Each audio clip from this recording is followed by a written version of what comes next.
will defend these police officers. Listen to police officers' commands, listen to what we tell you, and just stop. The nation needs to realize that when we tell you to do something, do it. And if you're wrong, you're wrong. If you're right, then the courts will figure it out. We don't get to take the law, we enforce it. But at the end of the day, each and every member should go home safe. Sometimes the use of force is necessary. You need to comply with the police officer, the way the system was meant to be. Comply with the orders of police officers. Resisting arrest is a real and dangerous crime.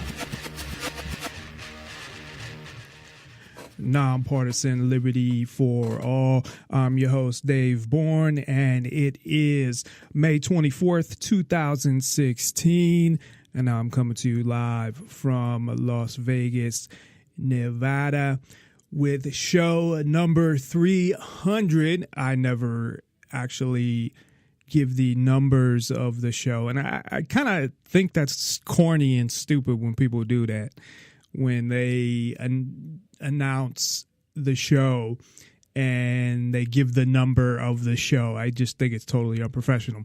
Anyway, I'm bringing that up because it is sort of a milestone, I guess, 300 shows. Even though, again, when I had a few weeks ago, well, about a month ago, announced it's been a month ago now, announced that we have been on the air now 2 years. It's kind of like the same thing. I can't get canceled. It's not like I'm on some station that gave me a contract or something. It's essentially it's me paying to be on the air. So really, though, I guess I can, or I have reason to be proud of myself that I've kept with something and kept with it so long, as opposed to just doing a show for 6 months or a year or whatever and then quitting. So from that standpoint, I will say that I guess I should give myself some credit that I have been on the air, that long and done 300 shows. Although it makes me sound bad, because I would think after 300 shows I should be a lot better than I am right now. But anyway, thank you for listening to Nonpartisan Liberty for All. We're on weeknights, Tuesday through Thursday at 7 o'clock Pacific, 10 o'clock Eastern. And you can listen live on Spreaker.com and nonpartisanlibertyforall.com, and to the archives immediately following the show on Spreaker, YouTube, Twitter, Tumblr, and SoundCloud, and the next day on Stitcher.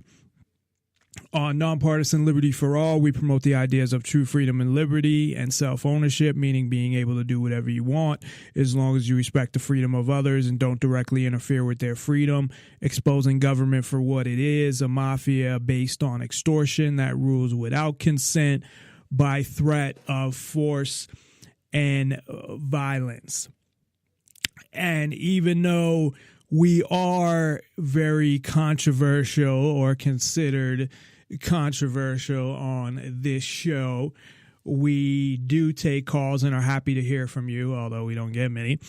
And you can reach us by phone at 702-470-7664. That's 702-470-7664. Or via Skype, username Nonpartisan Liberty for all one word with no spaces, and you can send a contact request with your name and what you want to talk about. And all that information is at nonpartisanlibertyforall.com. So you should check us out at nonpartisanlibertyforall.com, which links to our Facebook and social media info, as well as contact info and more, including our donation pages. So if you'd like to donate to the show, I'm not one of those people that demand donations like some people literally do. They think because they do a show and you listen to their show that they're somehow entitled for you to pay them, even though you might not listen to the show if you had to pay for it, or they're the ones putting it out there. So that's kind of, on them if somebody decides to give them money or not. If you want to ensure that you get paid, then put it behind a paywall. Otherwise, I think it's fine, obviously, to ask for donations. That's what I'm doing. But I don't expect anybody to give me donations. If you'd like to donate money, hey, that's great. It will help the show. I want to put some money into marketing and getting the message out there. I think one of my biggest issues with the show, there's a lot of things that I can improve on as a host, but one of my biggest issues is on the marketing side and people knowing that we're out there. So anyone who would like to donate, of course, I would greatly appreciate it. And even, a dollar is, fine. So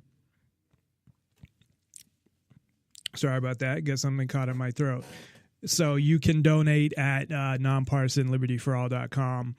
And if you forget the phone number or the Skype in username or any of that during the show, go to nonpartisanlibertyforall.com. And you can also get all of our shows, every single one of the 300 now shows we have done at Spreaker.com. So if you want to go back and listen to where we were at a year ago or the first show, which I hope you don't do that, but it is out there and you're entitled to listen. But if you'd like to listen to any of our past shows, they are out there. We do have a lot of shows with some pretty good guests, at least from a libertarian perspective, people that are, I would say, big names in the libertarian community, such as Mark and Ian from Free Talk Live, Adam Kokesh, Pete Eyre, who is the co-founder of Cop Block. So there are a lot of good guests out there.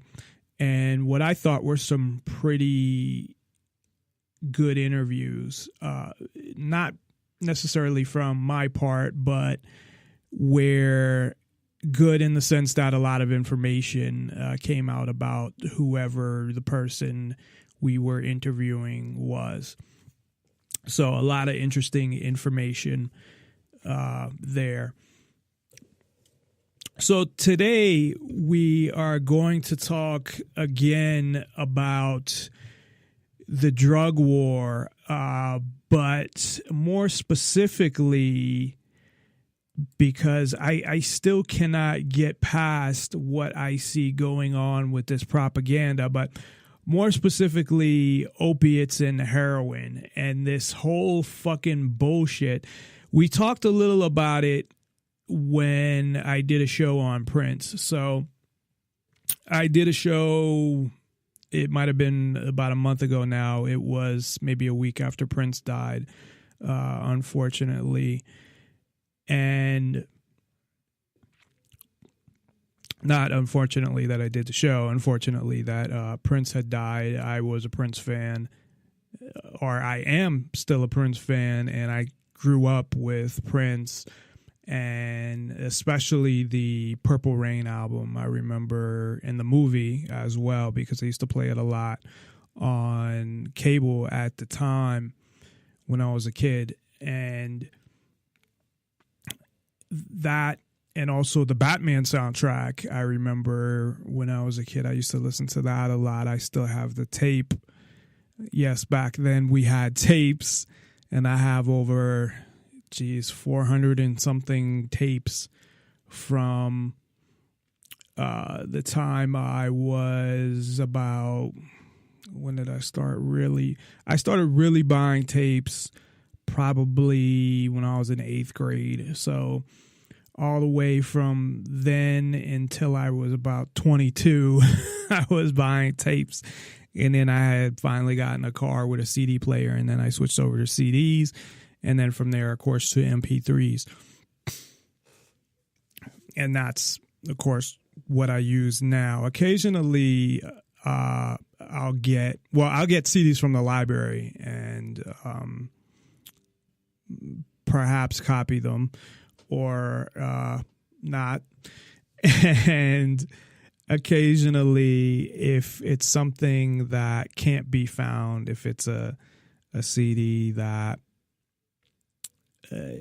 can't be found anywhere, the music can't be found anywhere, but you can get it on one of those websites, I may buy one. So I was doing that for a little while.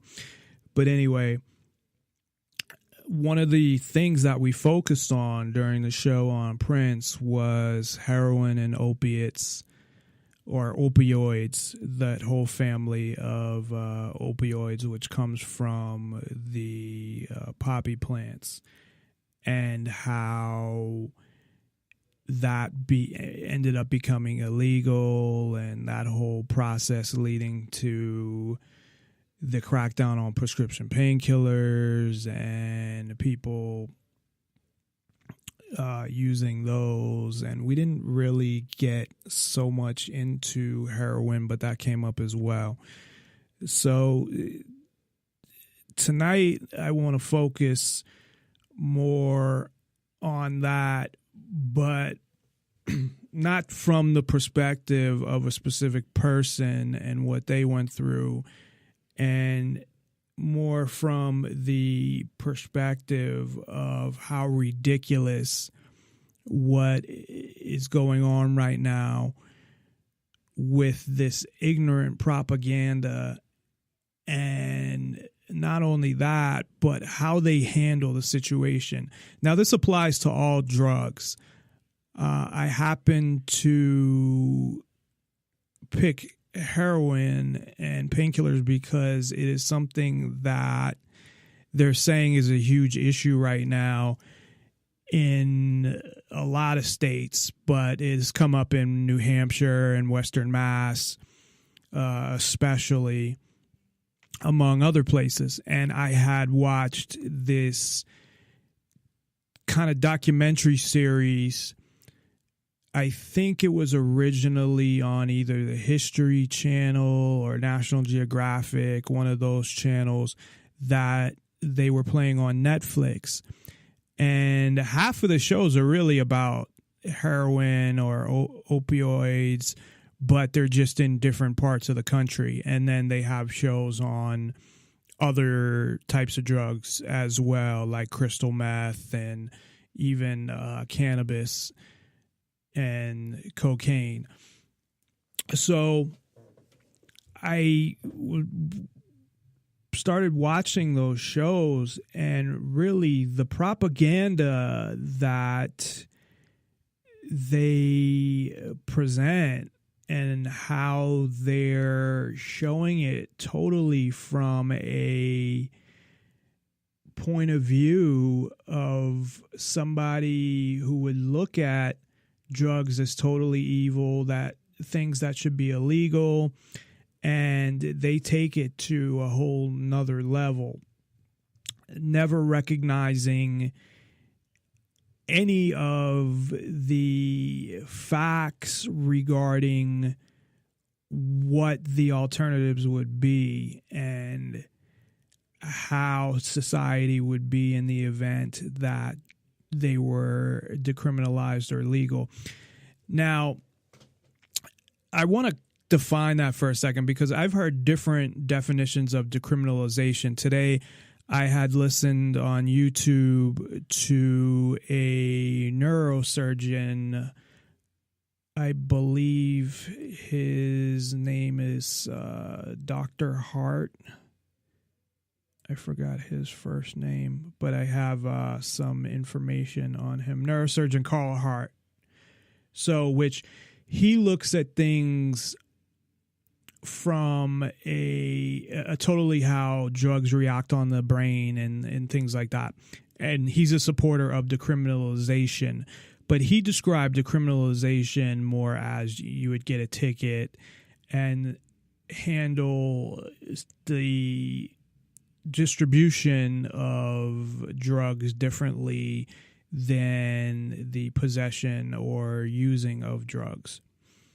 But he did have a lot of positive things to say, and from what I have heard from him so far, and I have heard of him before, this wasn't the first time I heard him speak, and he was on Bill O'Reilly as well. Of course, Bill O'Reilly is really ignorant and closed-minded when it comes to drugs. But and I'm sure he's done them before, although he would say he never has. But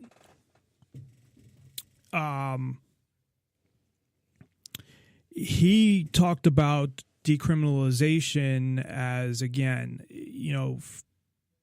more from it's not illegal, it's a civil charge. However, as we've talked about before, it's like getting a ticket. Well, getting a ticket can still lead to being arrested, being kidnapped, and force being used. So I'm not okay with that. And when I say decriminalization, I'm using it in terms of that the government just has nothing to do with it, meaning that it's just totally legal. They're not regulating it. They're not taxing it. They're not involved in it, period. Because the biggest, I think, fear when it comes to drugs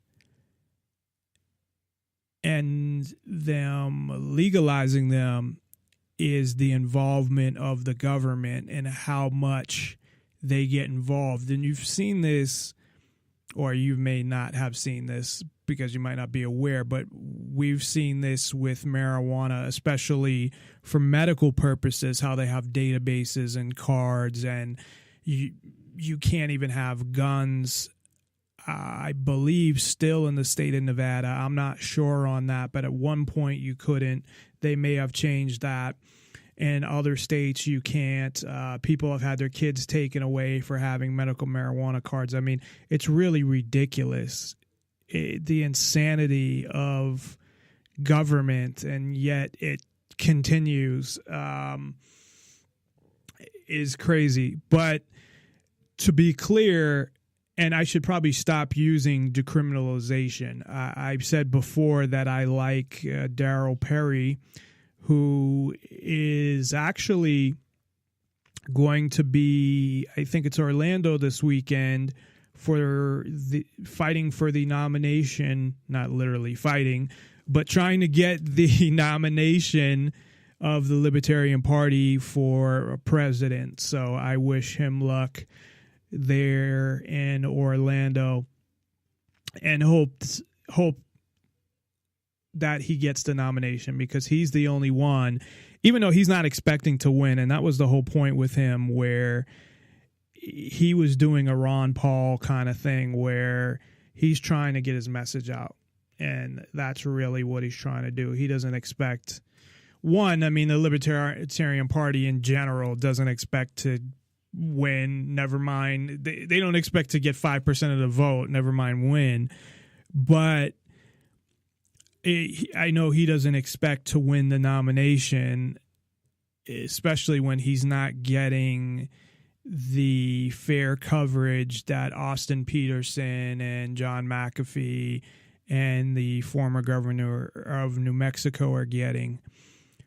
But who knows? Anything could happen. So Daryl has been on the show a number of times, and he is a co-host of Free Talk Live, also works on the show in other various capacities. So I do wish him luck, and regardless of whether he wins or not, I hope at least he makes it, as far as he possibly can without winning if he doesn't win. As they go through, he described the process here on the show. So if you'd like to go back and listen to the interview with Daryl from a month or a month and a half ago, you can find that at Spreaker.com and also at nonpartisanlibertyforall.com, among other places. But he went through their whole process of how their nominations go and how it gets narrowed down, and it's very interesting. And actually, it will be on C-SPAN. I forgot to mention that. So most likely he will get to at least speak nationally on C-SPAN. So I need to find out the details on that, the date and time. I'll send him a message and get the exact date and time of the airing of that. And if, it's an interesting thing to watch. And then, of course, I'm sure it will be on YouTube as well if you want to watch later, or C-SPAN will rerun it.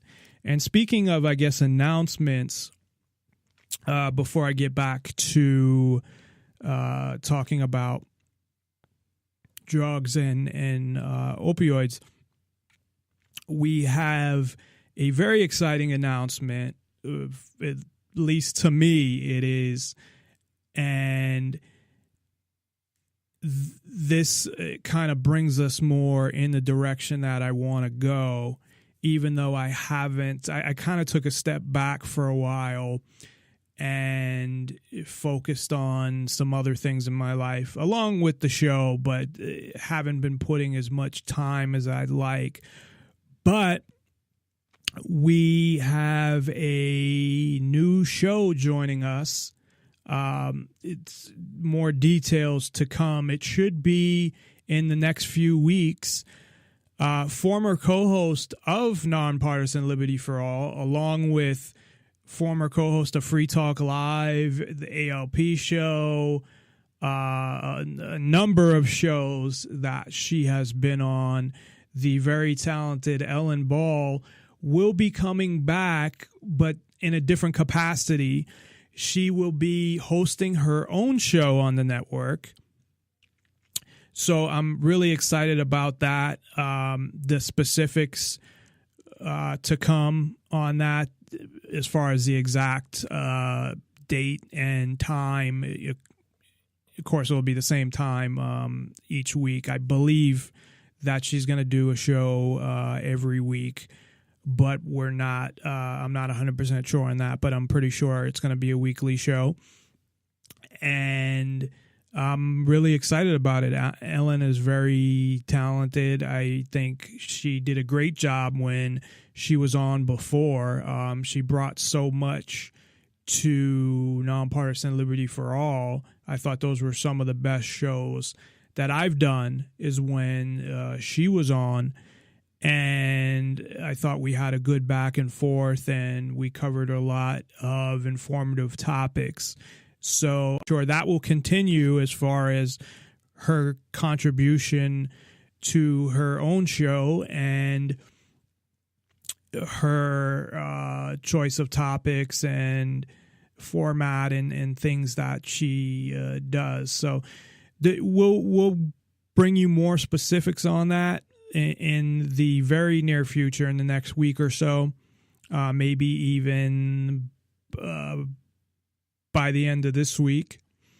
But if not, by the end of next week, on the specifics about the show and when it's going to air. But I'm really excited to have her on the network and to have another show and to start to go in that direction of adding shows and actually creating a network where we started to do that.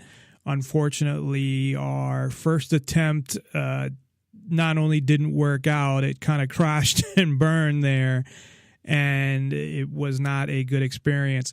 Now, I'm not worried about that at all when it comes to Ellen, who I've known now, although I've never met Ellen in person, but I mean, from talking to her via Facebook and on the phone and doing shows with her, maybe a year and a half now. Actually, I think it's been almost a couple of years, because the first time I interviewed Ellen was in July of 2014, I believe. So it's been a while. And I have, complete, faith in Ellen, that, and confidence that she'll bring you a great show, probably better than mine. So, again, we'll bring you more details to come on that. That didn't sound too good. But anyway, so before we get to our main topic tonight, there's a couple of stories that I want to talk about. And these are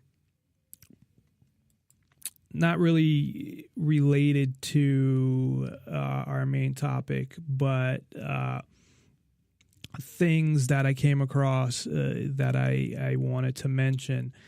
Now, one of the things that bothers the shit out of me, along with others, and of course what we're talking about tonight really does, but one of the things that I've talked about before is how judges have way too much power. That they talk about, they being a lot of Americans in general, how it's the best system ever, best justice system, even though it's an injustice system, but it's the best justice system ever, and how great it is, and all of this shit, or best justice system in the world. And if that is the truth, which it could be, I would say that just means, again, that all these other countries are really fucked up, and that's very possible. So here in Las Vegas, a judge actually handcuffed the public defender in the courtroom. Now, a public defender is the court-appointed lawyer who basically works for the state, who I wouldn't trust anyway. So this is kind of surprising in that way, but maybe they're young and actually they think that they can make a difference at this point. But they get assigned to cases for people who can't afford a lawyer. So I guess it was it says a deputy public defender. I don't know if that means anything besides, if that's just what they call public defenders, or that they're a higher above a normal public defender. I don't know. It might just be that's what they call the public defenders. But and it says in the article from the Review Journal that she found herself in handcuffs Monday as she tried to keep a client out of jail. And it had to do with the order in the courtroom that the judge, I guess it was wait a minute, it wasn't even a judge, it was a justice of the peace. So that's fucked up that a justice of the peace even has any power. Anyway, so it was a justice of the peace, Colin Haffin, some fat, ugly, they're showing his picture here. He looks retarded. And I don't mean to make fun of people, but if you're going to do, I'm the type of person that if you're going to do something fucked up to somebody, then yes, I will make fun of you. So it's like, I would never put somebody down or attack somebody. And I'm talking attack somebody verbally. But this guy's obviously a fucking douchebag, and he literally looks like he looks like Jabba the Hutt with the glasses. I don't know. So he told her that they need to have order in the courtroom. I guess that she has been a deputy public defender for 3 years, has spent at least 1 day a week for the past year in his courtroom. I guess he's on the 6th floor of the Regional Justice Center. And she was arguing to keep a man who had violated probation on petty larceny out of jail. And the judge told her to be quiet. See, and this is the whole thing with judges, for one, are assholes.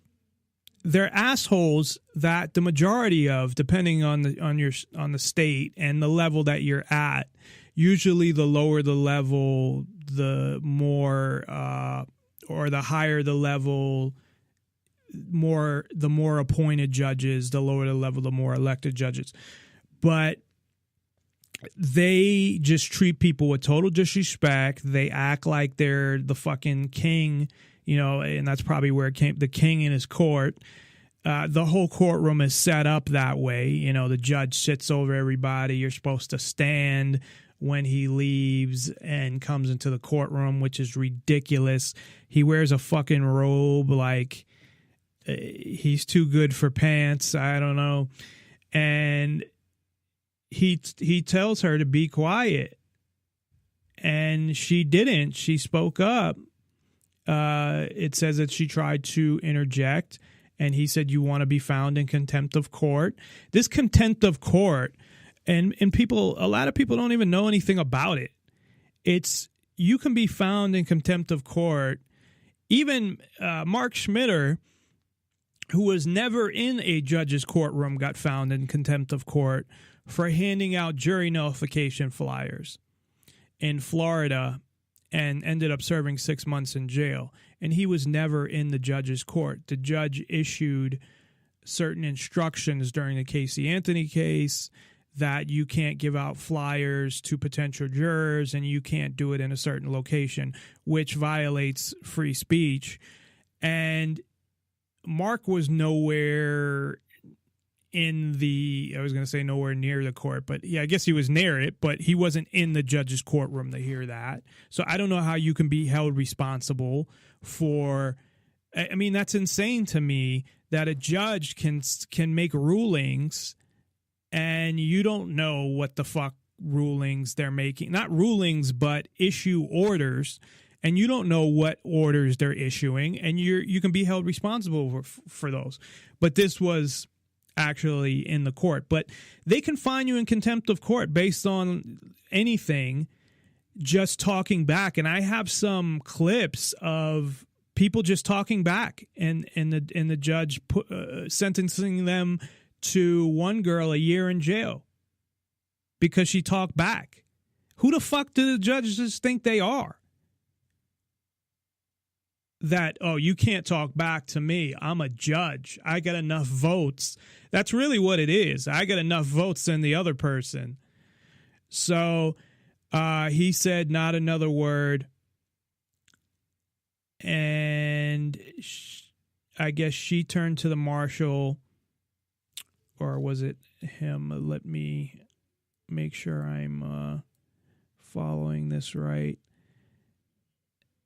That, okay, yeah, he turned to the marshal. He said he's tired of it because he's if you look like him, you'd probably be tired of anything because you're a fat, ugly mess. And then he said not another word, and she said, "Judge, and before she got cut off,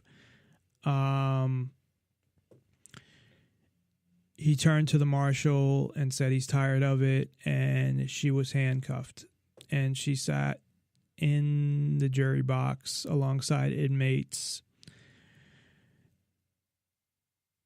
And the man that was arrested on theft charges was ordered to pay a fine, perform community service in a similar case, was ordered to spend the next 6 months in jail.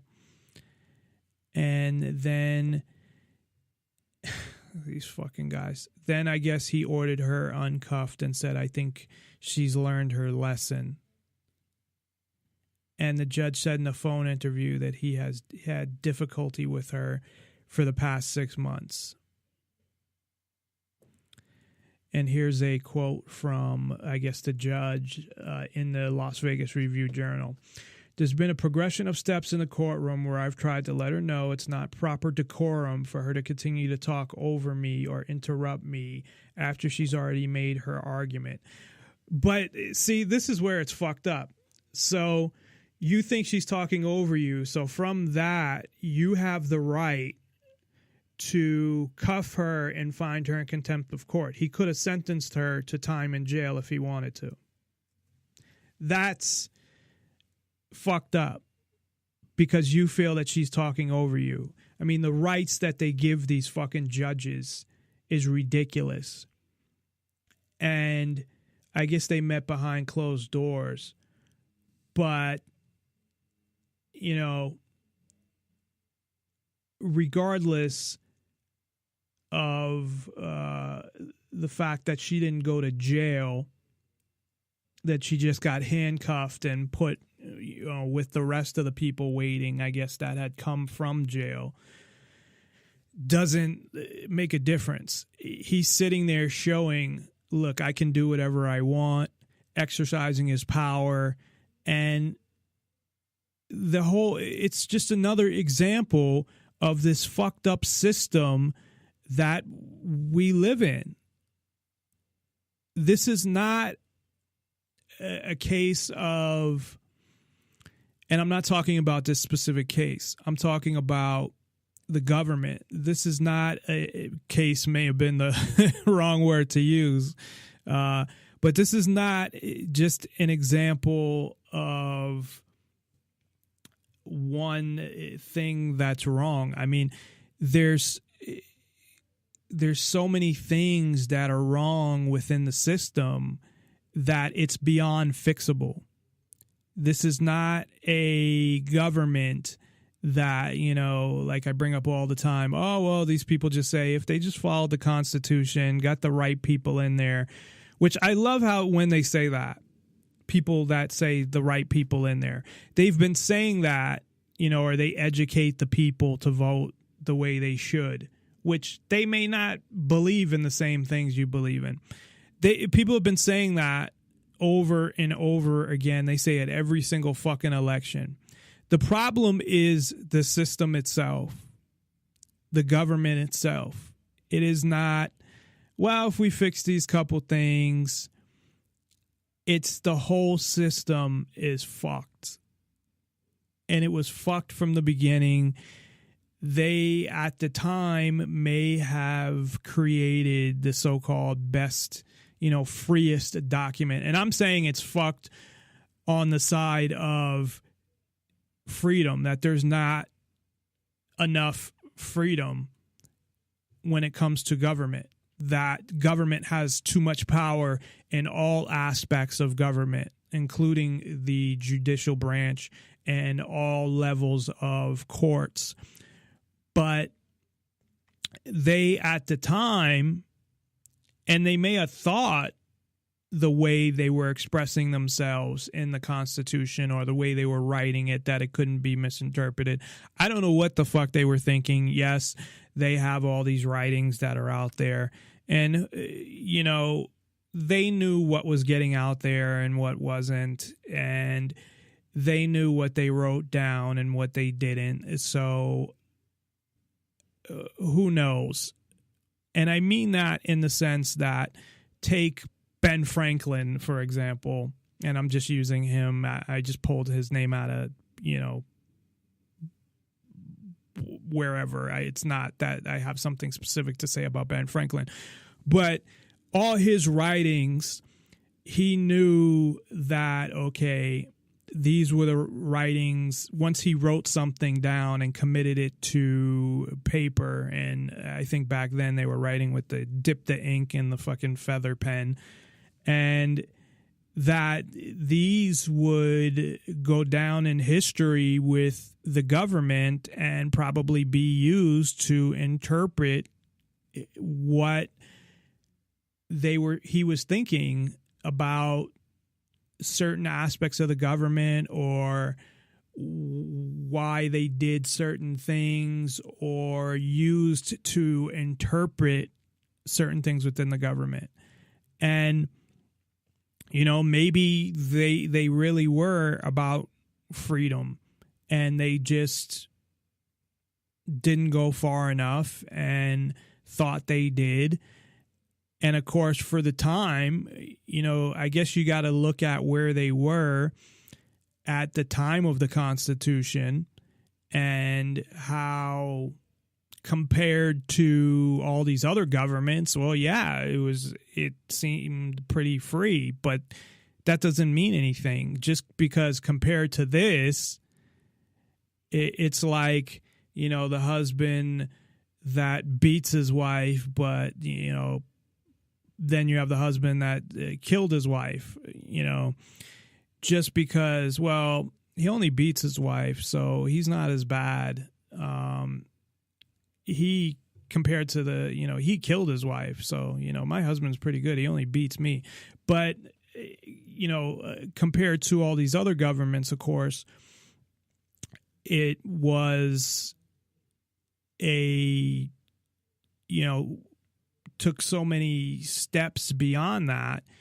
And maybe that's just something that, in the same way I talk about how tearing down the government, tearing down freedom, that it's one step at a time, that the same thing, that governments needed to advance freedom-wise, which we didn't see, obviously, and more governments, so you have the Constitution, then you have a document that's even more freer and more freer and more freer, until you barely have a government at all, till you don't have a government at all. And that's obviously not the way it went, unfortunately.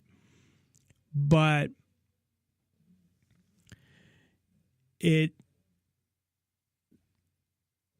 has a lot of obvious flaws. Now, whether that's the document or interpretations of the document, it's really irrelevant, because the point is that I always make is you can't write a document where you give people power and expect to have freedom, because they're going to interpret it the way they want.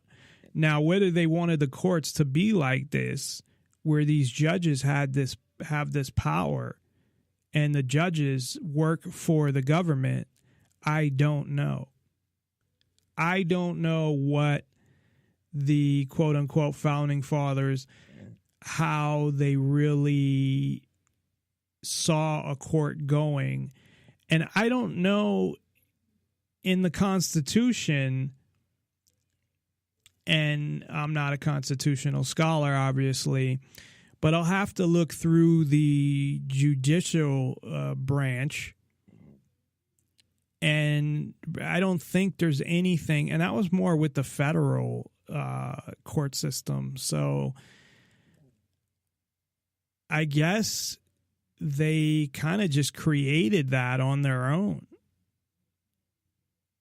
This giving judges the right to find people in contempt of court and having all this power that they have.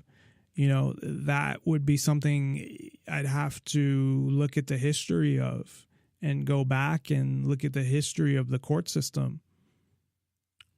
Now, whether that changed, I know the Bar Association and how that, from what I've heard, that was based off of British law, and British law officially took over at that point. And I don't know, it's some people call that a conspiracy theory, but And maybe we can ask Ken about that tomorrow. Ken Shorgen, who's on every other Wednesday, historian and expert on the economy and geopolitics, will be joining us tomorrow. And check him out at thedailyeconomist.com. But the judicial system is a fucking joke because there is so much more to it than that. That's just one fucked up part of it. The whole fucking injustice system is totally fucked up. And I wish I could come up with some more articulate words to describe it, but I really can't because that's what it is.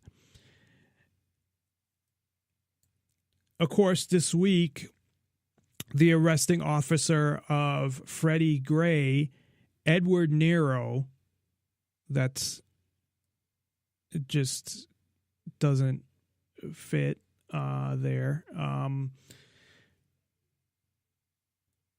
But the fact that his last name was Nero, if you add a G, it would be Negro. It's just fucked up, which is just coincidence. But anyway, he was found not guilty on all counts. Now, and if he was found not guilty, I think another guy was found not guilty. They're all going to be found not guilty. Now, let's get something straight here. Everybody was all happy when they got arrested. And every time a cop gets arrested, which is very rare, they get all happy and all this shit. Or if they're indicted, it doesn't matter until they actually get convicted. And then it still doesn't matter because they can appeal it. So this getting all fucking happy just because somebody got indicted, it doesn't mean anything. And who knows if the prosecutor didn't throw the case because she felt like she was responding to the people, but she didn't think they were guilty. Who knows what the fuck went on there.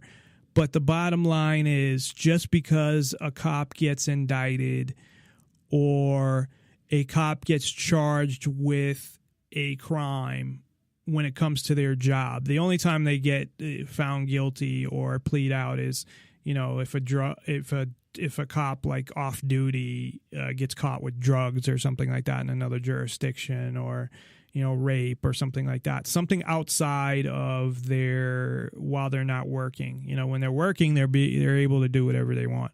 But just because that happens, people get all happy and are celebrating. Yeah, they got indicted. That doesn't mean shit, because the majority of cops that do get indicted or get charged, they get off. And some of them that are convicted even get off because they appeal. And they get off then. So, plus they have certain immunity that regular people don't have.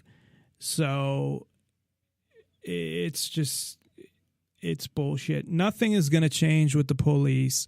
People don't want to fucking listen. They just keep wanting to just stick with the fucking system. And, if we make these little changes in the system, then everything will be fine. That things are going to change with police, or we get them body cameras. It doesn't matter.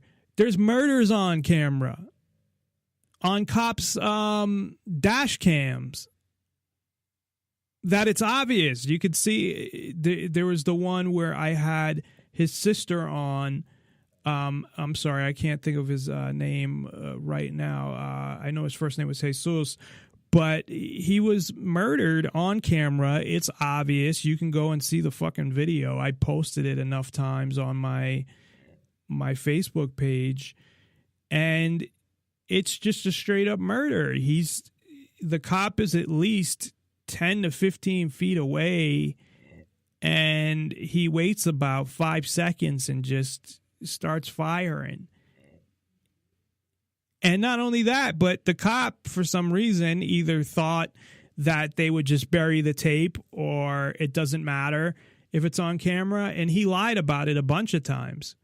So that shows how much the cops know that they're not going to get in trouble, Because even when they have it on camera, they're like, I ain't got to worry about shit. It doesn't matter they have it on fucking camera. So cameras don't mean shit. It doesn't matter just because you see it on camera, you see a cop murder somebody, that means they're going to go to jail.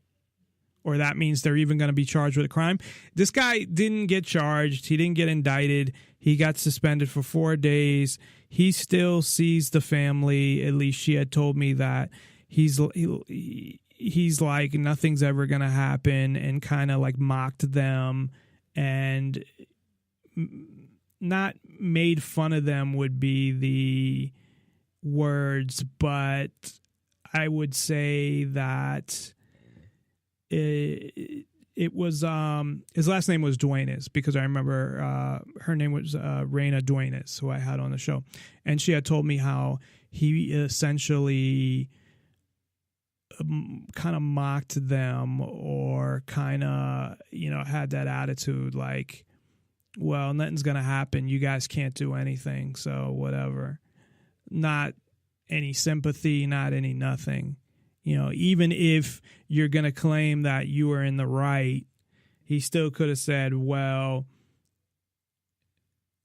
I was right in what I did, but, you know, I'm sorry about your brother. And from what I understand, of course, this is what happens too. When someone's shot by the police, right away, immediately, the news releases their whole life story. If they've ever had a fucking traffic ticket, comes out, right? If they've done anything bad, they got fired from a job, they got in a fight with their boss, their mother's not talking to them. I mean, so you have that. But when the cop shoots somebody, nothing comes out about the cop. They actually, in certain, I think it was Ohio, wanted to pass a law that they wouldn't even release the name of the cop. I mean, it's insane. So that's why I push the End the Government Police. I have my Facebook page, End the Government Police. And when I say end the government police, I don't mean end their lives. I mean end the police force. So there is no police anymore, that they can go get another job doing something else. And there is no longer police. But people are so fucking scared. Oh, my God, we need the police because, and most things, the amount of things you even need the police for are very minute, if you even need them at all. And I'm saying that from the point of view of what other people would say, as far as thinking that they need them if they really looked at it. But there are other ways to protect people, because that's the number one thing, is making sure that people are protected and are safe. And you don't need police to do that. There's private security. There's things like I always mention in Detroit, the Detroit Threat Management Center. I wanted to say Threat Fusion Center because of the fusion centers. The Detroit Threat Management Center, and there could be places like that all over the country that protect people and that actually give a fuck about protecting people, not about creating revenue for the state and trying to keep people in line and trying to train people to be obedient like fucking dogs. And that's what the police do.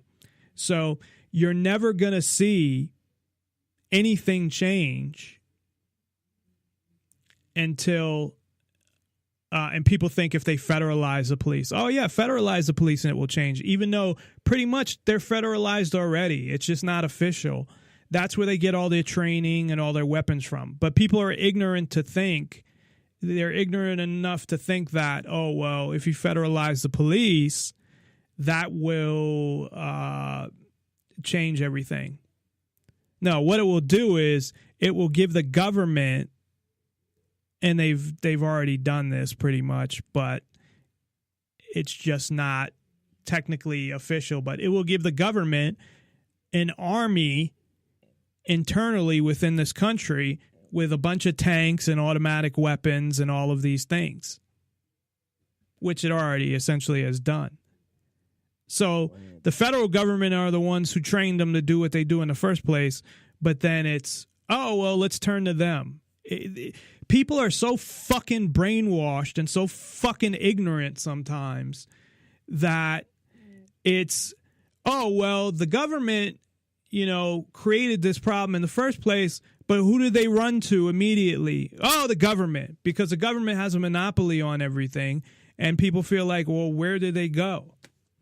So nothing's going to change until you get rid of the police, or at least the police as we know it, where they don't have the extra rights that they have, that they don't have any more rights than a regular person has. So on that note, I'm going to take a break. When we come back, we're going to talk all about opiates and this so-called heroin epidemic and how it's really the government who has created this epidemic. And it's not one of the things where I'm saying they created it on purpose, where they said, hey, let's create a heroin epidemic and that type of thing. I'm not saying that, but I'm saying that they're creating it by keeping drugs illegal and by going after prescription pills and things like that. So it's crazy. And there's so many things that go on. Sometimes it's hard to keep up with, but we'll be back after this. And when we come back, we'll talk about the war on heroin and how this Drugs Inc. show, and it's not just them, it's all of mainstream media, all of government media, all of politicians. They all say the same shit, especially when it comes to heroin. Now, this is my whole issue before we go to break, is that you have a certain amount of people that say, hey, cannabis should be legal. Out of those people that believe cannabis should be legal, a lot of them just believe, well, it's not that bad of a drug, so it should be legal. Not that it should be legal because you have the right to put what you want in your body, and all drugs should be legal, and the government shouldn't be deciding what you can and cannot put in your body. A lot of them just believe, well, it's not that bad, so it should be legal. And those are the people, to me, that are dangerous, because they're not that they're dangerous, but they're not people that support freedom. They just support, hey, this isn't that bad a drug, it should be legal. So it's one of the drugs that would be considered up there as one of the worst is heroin. So that's another reason why I want to talk about that. But the whole narrative that they're creating with heroin that's different from other drugs is it's really doctors' faults that people are addicted to heroin, which I would say it's the other way around. It's the government's fault while people are addicted to fucking heroin. So we'll be back right after this. If you'd like to call in, please don't hesitate. Your thoughts are welcome, even if I don't agree with them. 702-470-7664. That's 702-470-7664. Or Skype in Nonpartisan Liberty for All. And, of course, check us out at nonpartisanlibertyforall.com. And, again, we'll be back after this. My dangerous idea is that we should legalize all of the currently illegal drugs, not just marijuana, but cocaine, heroin, methamphetamine, LSD, everything else that's out there. My basic argument is that, first, in a free society, we should allow people to consume whatever they want, no matter how dangerous, no matter how much it might be bad for them, because that's what freedom means. Not just the freedom to do things that are good for you, but the freedom to do things that might not be good for you, or that other people might think are not good for you. Second, by trying to discourage people using drugs and trying to discourage the genuine unfortunate circumstances which happen sometimes because of drug use, we incur far worse negative outcomes, far worse cost than would result simply from the use of drugs in a legal framework. So what are all these adverse consequences of attempting to prohibit drugs? Well, to begin with, we don't actually eliminate drugs. We drive the market underground. And the underground market for drugs is violent, it's corrupt, it has poor quality control. In the attempt to enforce it, we have to infringe civil liberties by basically shredding the Fourth Amendment to the Constitution. We reduce the ability of people who are sick to use drugs like marijuana or opiates freely to reduce pain, to relieve nausea from chemotherapy, and a whole range of other symptoms. We interfere in other countries. The violence that we observe in Mexico, the profitability underlying the Taliban in Afghanistan, all those result from the fact that we've driven drug markets underground, and so terrorist groups make a profit by selling their protection services to the drug traffickers. The drug traffickers get the protection, and the terrorists get profits. So that's another ancillary cost of trying to wage the war on drugs. So my view is that if we had a fully legal market for all of these substances, we would observe roughly the same set of things we observe now for alcohol, for caffeine, for tobacco, for other products which can be dangerous. We would see a large fraction of people use them in moderation, use them reasonably responsible, with at most mild negatives for themselves or for others. We would see a small fraction who would misuse them in bad ways, but mainly they would adversely affect themselves, not the rest of society. And that's a far better balance, in no way, shape, or form a solution in the sense of eliminating all negatives, but a far better balance than the current policy of trying to prohibit drugs. Well, people differ on exactly what auxiliary policies they might suggest under a legalized drug regime. Virtually everyone thinks that we would have approximately the same auxiliary policies that we now have, say, for alcohol. We'd have a minimum purchase age, it might be 18, might be 21, something like that. We would have restrictions on time and place of use, so that of course be driving under the influence laws. There might be restrictions on using drugs while operating heavy machinery and things like that. But all of that would be very similar to what we currently do for alcohol, and all of that would be in a framework where the overall use, the overall production, transportation, distribution, and possession would be fully legal activities, as occurs now for alcohol or tobacco. So it's entirely possible, perhaps even likely, that consumption of the illegal drugs would increase if we legalized.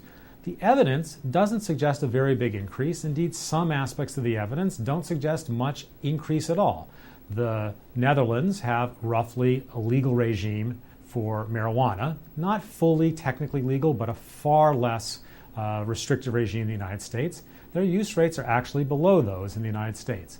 Portugal decriminalized all drugs, not just marijuana, about 10 years ago, and they did not observe any significant increases in use. In some cases, they saw mild decreases in use. So it's certainly possible that use would go up. The strong likelihood is that much of that increase would be from people who would use responsibly. The people who want to use irresponsibly, the ones who are willing to violate the law, to risk being convicted of a felony and going to jail, they're already consuming. And so the increase in use we're going to observe, if any, is going to be moderate and mild, and therefore not a danger either to the people consuming or, for the most part, to anyone else.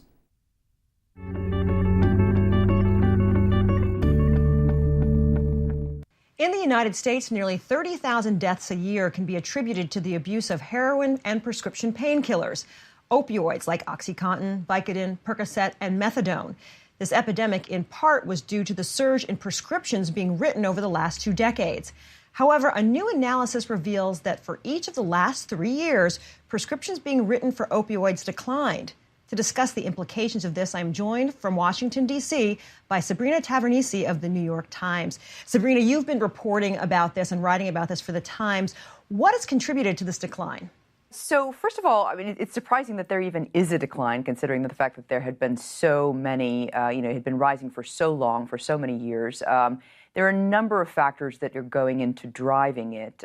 For one, there's been a big change in public consciousness about these drugs. People believe that they are dangerous drugs now. Doctors are sort of holding back from prescribing. My colleague talked to a number of doctors that said that they, didn't want to be the one who had got a call from someone, a parent, saying, you were responsible for my child's addiction. Are there any regional patterns here towards this decline? Are these databases that some states have helping out?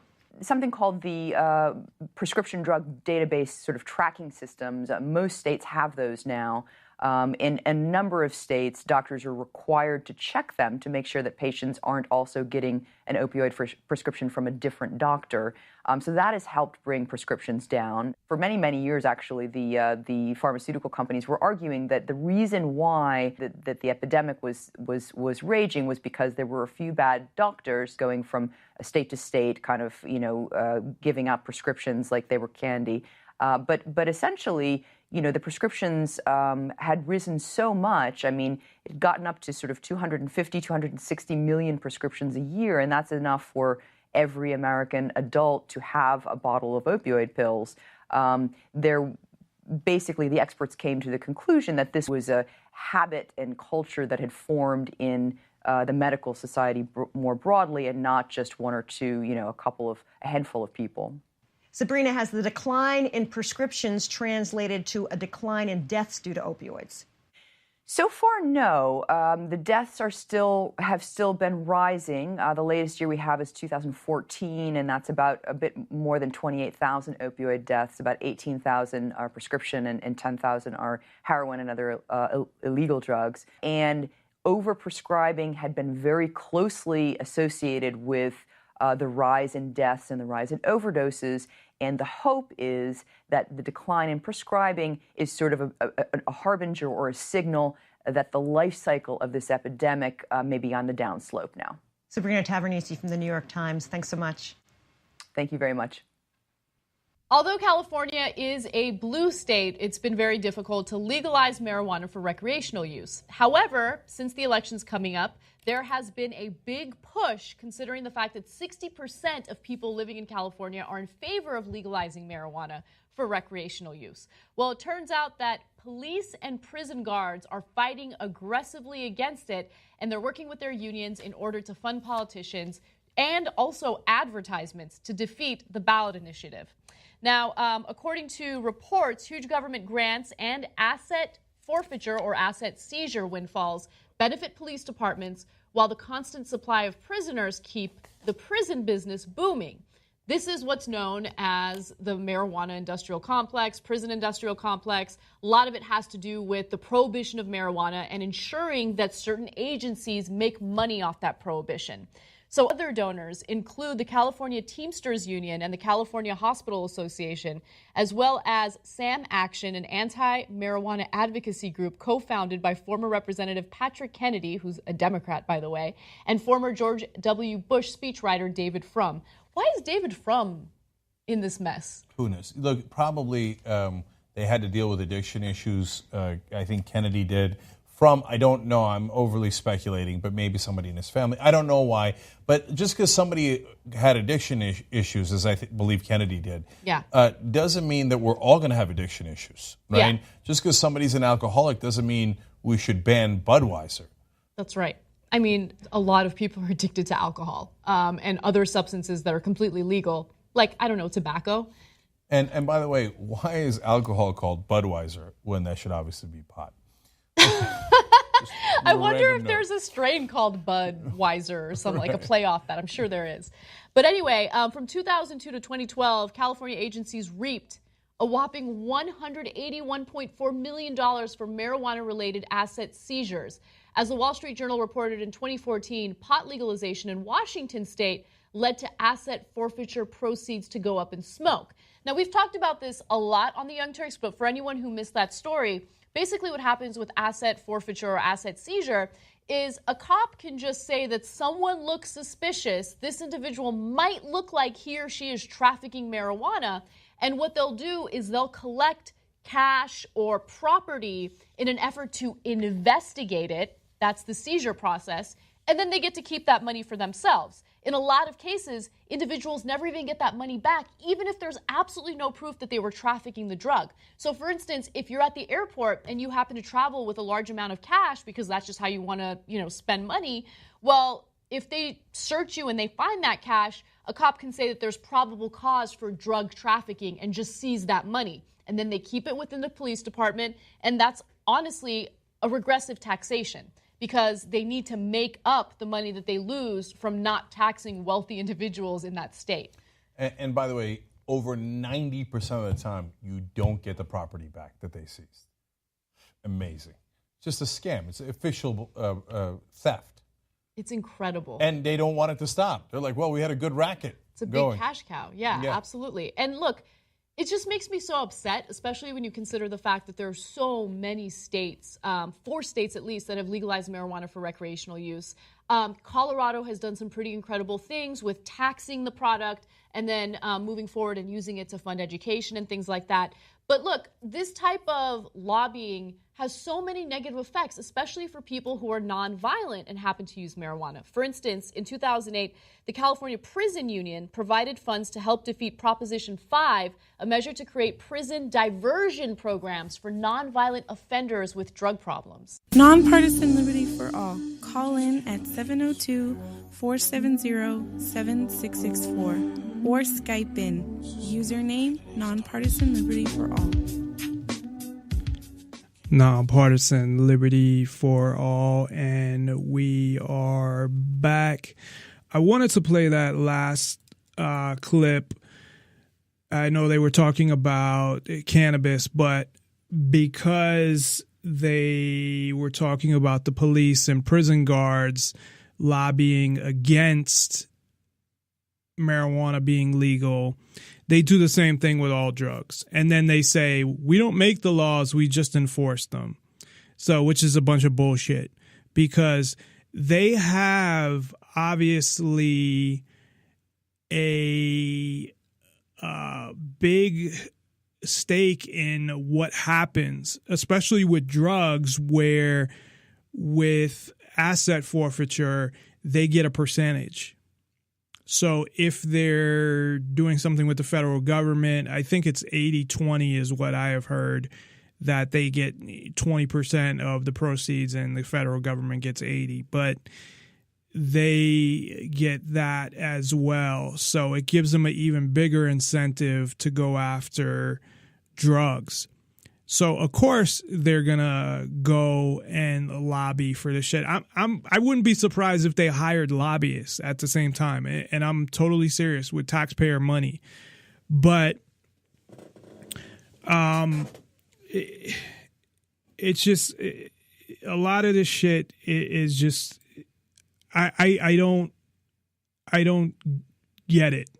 I really don't, because you look at the way that things are now, and people think that legalizing something would cause that everybody would go and do it because now it's legal, that people don't do things based off of laws. And I'll tell you right now that I think, and this is my opinion, but the majority of people, and you could probably find stats to somehow back this up, but the majority of people don't do things because they don't want to do them, or because of their moral compass, or whatever you want to call it. Meaning that, people don't kill people because they don't want to kill people, not because they're worried about spending time in jail. Or people don't just walk up and punch somebody in the face because they're worried about getting arrested. And it's the same with drugs. And drugs is more, hey, I'm not hurting anybody if I do drugs except myself. Or, maybe you're not even hurting yourself, but I'm not affecting anybody doing drugs except myself. So I can, what does that have to do with the government? So people are going to get high, whether it's illegal, it's not illegal, it's the drug that they want to use to get high, it's some other fucking thing that they had to create. You know, I talked about my friend sniffing glue in high school, and a lot of people have stories like that. You look at how crystal meth became huge, and I guess now, from what I've heard from all of these documentaries and things that I've been watching and researching, that now a lot of crystal meth comes from Mexico. But when people can't get something, like, for example, say they couldn't get cocaine, for example. So it's, okay, well, but we can make crystal meth here, so we'll make crystal meth and sell that or use that or whatever the point of it is, and create a more dangerous drug to get high with, because people are going to get high and people are going to profit from drugs whether you make it illegal or not. And in the clip, I mean, I played a couple of clips, but in one of them where you had the guy that was talking about legalizing all drugs, and that's what I believe. And I don't think the government should have anything to do with them, period. That even if it was totally out of control and everybody was fucked up all the time to the point where it messed with the GDP and the economy, and obviously that's not the case. There's a lot of other things that are controlled by the government that are fucking with the economy. But I would still say that all drugs should be legal, because the first thing you have is self-ownership. If you believe in freedom, you have to believe in self-ownership. There is no middle ground there, as far as I'm concerned. Now, people can disagree with me. I don't even think that's a matter of opinion, really. How you can say that you believe in freedom, but you don't believe in owning your own body. I find it hard to believe, because there's plenty of people that will tell you that they believe in freedom and liberty, but they think drugs should be illegal, or they think certain drugs should be illegal, like heroin. And of course, regardless of whatever the drug may be, it doesn't matter. It's your body. So saying you believe in freedom but not believing in self-ownership, it contradicts itself. There's also, of course, self-responsibility, where, you know, people have to be responsible for what they decide to do. And if you want to do drugs and fuck up your life, and first of all, let's take a step back on that as well, because I mentioned the neuroscientist Carl Hart, and his statistics were, and he studies the effects of drugs and all of these things, and that about 80 to 90% of people that use drugs are not addicted to them. And I would tend to agree, because think about if they were, and the problem you'd really have, and how you'd see an effect on production and the economy and all of these different things. You'd see a much bigger effect. And yes, there are people that just do drugs on the weekends. There are people that do drugs every day. I mean, think of it the same way you have people that drink a 6-pack every night. I knew people that did it. I went through a period where I drank a 6-pack every night, and that was like 10 years ago. But I didn't consider myself an alcoholic because I didn't get wasted off a 6-pack of beer, and it didn't stop me from going to work the next day. I didn't have a hangover. It just was something that I did. Now, the same way that you have people that may drink a 6-pack of beer every night, you have people who may do other drugs. And that does not make them an addict. And that's the whole thing. I mean, I don't know how you define or how he would define an addict. And I would say that it depends on how it affects your life and whether you can just quit using it or not. But if you can use drugs and the rest of your life is not affected, and really most people, not most people, but if you look at alcohol, you want to talk about drugs affecting your people's lives. Alcohol is a big one that has fucked up a lot of lives, and it can fuck up lives very quickly if you get drunk, one time. You can do some things that could fuck up a relationship just from that one time. So something like, alcohol, which is illegal, is just as bad, in my opinion, as any other drug. And I would definitely put it a lot worse than opiates and even heroin. And the reason I would say heroin, and I'll go through why, not the heroin that people are getting now, but the heroin that people should be getting if they're using heroin. And this is where all of this shit really doesn't make sense.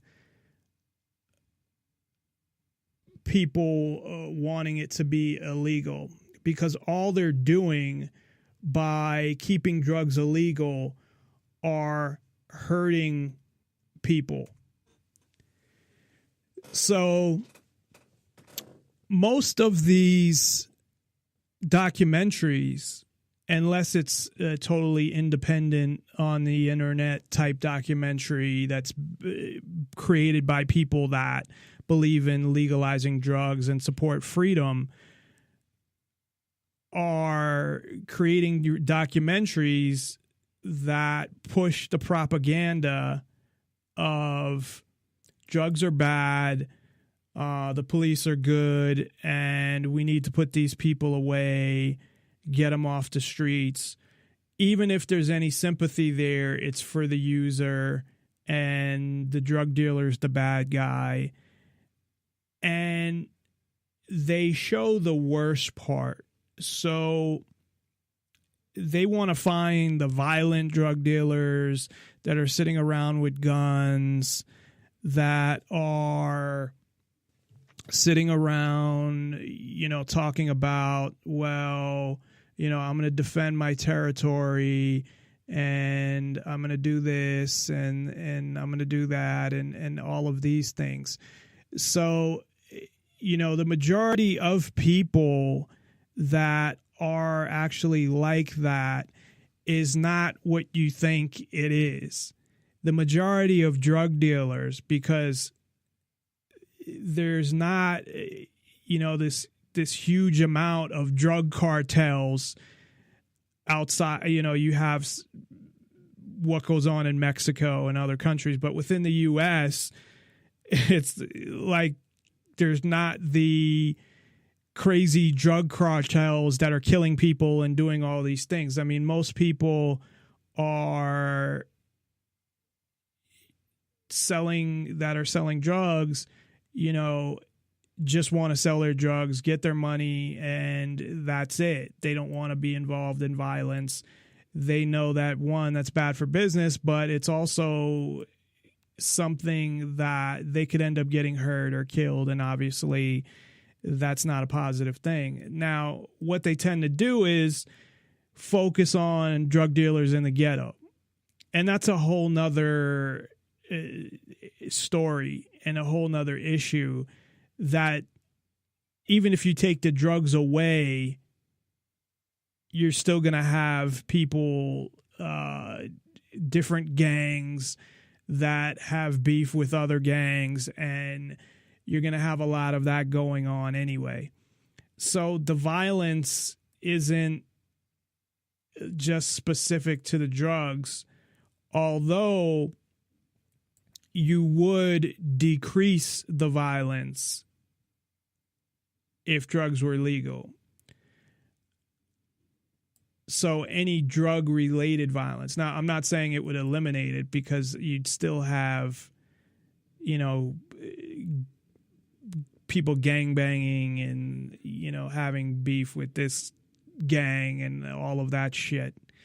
But at the same time, you wouldn't have the same type of issues over drug territory and things like that.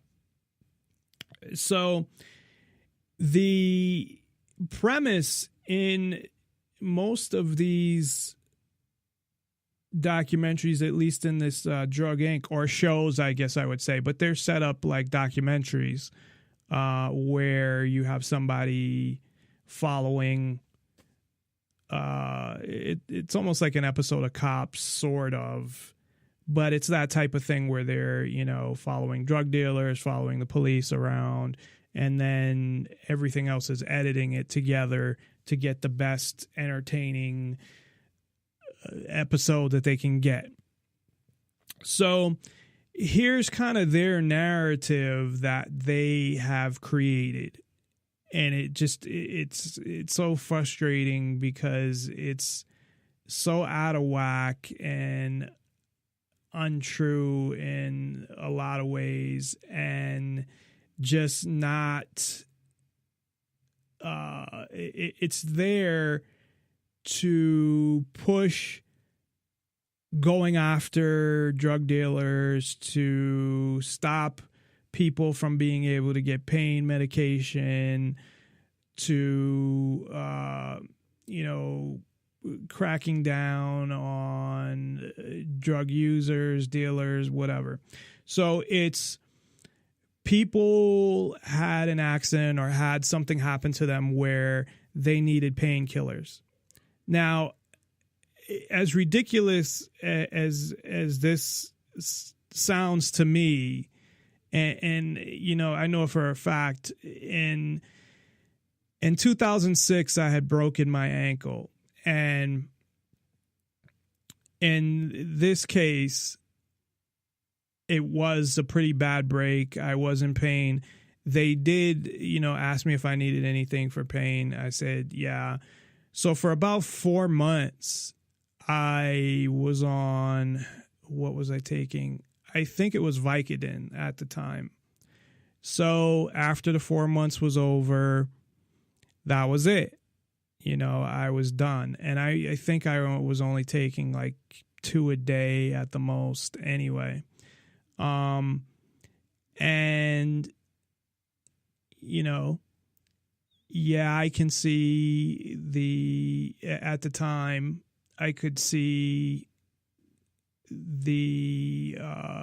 how people could get addicted, but, you know, I didn't, obviously at that time, I didn't get addicted. I didn't even have withdrawal or anything when I stopped taking them. But, you have in these documentaries, you have these people that they got these prescriptions and then bang, they were addicted. It's the doctor's fault. You would think that they took one pill and they're automatically addicted. And there's no self-responsibility at all in any of this. And then I guess what happened is that, and they don't actually even say this during any of these, is that these people couldn't get painkillers anymore, I guess. For whatever reason, maybe they had an injury that, like my ankle, that once my ankle healed, I doubt if I asked for more painkillers that they would continue to give me painkillers. Although it does occasionally even hurt, like 10 years later. It's very weird. But I mean, nothing like that bad. But it's just that's not really relevant to what I was saying. It's just a weird thing that my ankle sometimes still hurts after breaking it 10 years ago. And I think about like football players and when they break their leg and their ankle and how they can be the same player after that. I'm like, damn. Anyway, of course they get the best doctors, but my doctor was, it was the year of the All-Star game. This is kind of interesting. The year of the NBA All-Star game where Vegas kind of got destroyed. A bouncer because of Pac-Man Jones. I believe the people he was with shot a bouncer who's now crippled at a strip club. And he was the doctor for the All-Star game. So that was pretty interesting. And he had even asked me at the time, and again, this was 2006. It was a different climate than now when you try to, if you try to get painkillers. But he had asked me like, oh, are you okay on painkillers? So I could have said, no, I need more and gotten more. And obviously, I wasn't going to go and sell painkillers and I didn't need any more. And, so I was like, no, I'm fine. So anyway, these people in these documentaries are saying it like now I understand if they got a permanent injury, and I actually have a pain issue now, which I'm not going to go into, but it's a permanent pain issue as far as I know. And I'm just not going to get into it. But anyway, I'm sure these people had things that healed where they didn't need painkillers anymore. And now looking at before, now every person's different and they could have been on something stronger than Vicodin, but 4 months is a while. And I don't know how long these people were on stuff for, but they blame the doctors and say that, well, the doctors somehow people didn't know that painkillers can be addictive because, the doctors, of course, don't tell you that. And of course they do. And even let's say they didn't, it's all in the information you get from the pharmacy. You can look all that stuff up online. I mean, we're talking about a lot of this stuff. I mean, the internet's been around now for almost 20 years. So, and again, along with that, you get a list of, this can be habit forming and all of that stuff. And they've been doing that, putting labels and things like that on medication for more than 20 years. So to say that you didn't know is a bunch of bullshit, and to blame the doctor and the doctor not tell you. Obviously, in these cases, these people were in pain and they asked for something for pain, because why would they, or even if they didn't ask, if the doctor said, do you need something for pain? They said, yeah. Nobody fucking forced anything down their throats. Nobody made them take any painkillers. Now, at the same time, you know, I feel bad about the situations that they're in, and we'll get to other reasons why, because I think it's a bunch of bullshit, and in some ways the government and organizations like the DEA and FDA are partially responsible to a large extent, but there is that part of the self-responsibility. So, and this is how it's being presented. So I'm not saying that even these people are necessarily saying all this stuff, but through editing, it's being presented as, you know, they're the innocent person. The doctor was like the drug dealer. And this is what a lot of parents said. The doctor's the bad guy because he gave them painkillers, which can be addictive, and he's like a drug dealer.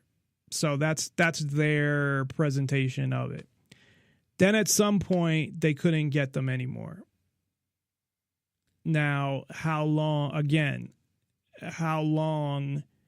and why at that point they couldn't say, okay, well, I can't get them anymore.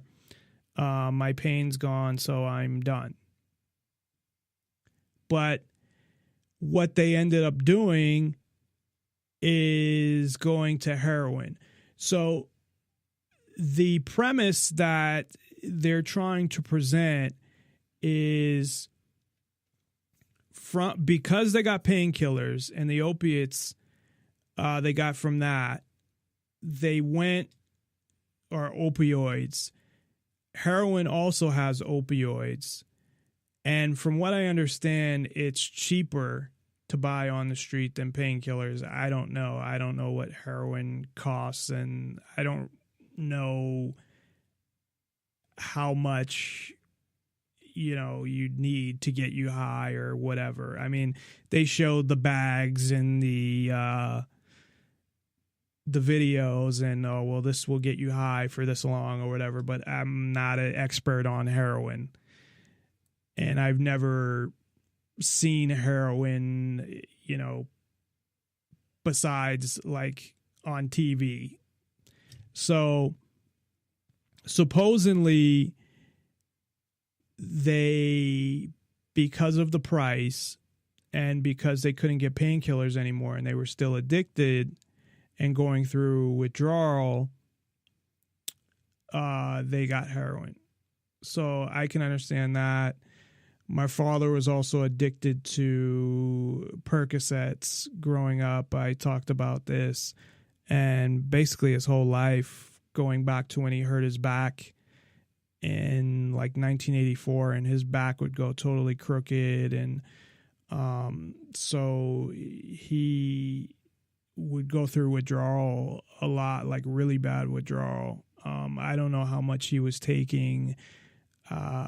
So it's hard to say, you know, how bad the withdrawal was, but with him it seemed really bad. Like he would not get up, period. So I don't know how bad their withdrawal was. It didn't get into that. It said that, okay, well, now they're on heroin and it's the doctor's fault. The doctor ruined their life, because they talk about that too. There was a quote from one of the videos that actually had even said that, you know, yeah, once I got that prescription, my life was over. And, you know, I find that hard to believe. Again, I don't know what the prescription was for. Unless it was for the strongest, I mean, what could it possibly, you know, an 80 milligram Oxycontin or something. I mean, I don't know. But they definitely seem to inflate the I guess how bad things were, and that the doctor just ruined their life. So anyway, they started doing heroin. So the thing here, and this is why people are so fucking stupid, one of the reasons, is once you get into something like heroin, you're buying shit off the street. Now, there are even drug dealers that lace stuff, and this is, from the videos I was watching, but that they lace heroin with something called fentanyl, which I guess is a lot stronger, and it will cause people to OD because it will give them more customers, because people will know how strong their heroin is. Meaning that you're getting this shit that is mixed by fucking people who don't know what they're doing. I mean, they learned how to make, I'm sure, how to mix heroin and mix drugs and stuff like that. But that's the ghetto way of mixing drugs. They're not fucking chemists. They're not some people who, worked for pharmaceutical companies or anything like that. These are just, street people who learned, how to mix drugs. And let me actually go to this clip. Let me try to set it up real quick. But he essentially says that a couple things. One, that he cuts it with stuff that could cause people to OD if they shoot it, because it could something clog up their veins. And then that he will lace it with fentanyl to cause people to OD, so others will hear about it and hear, oh, that's some strong shit. I got to get shit from that guy. So meaning that all these people that are ODing from heroin,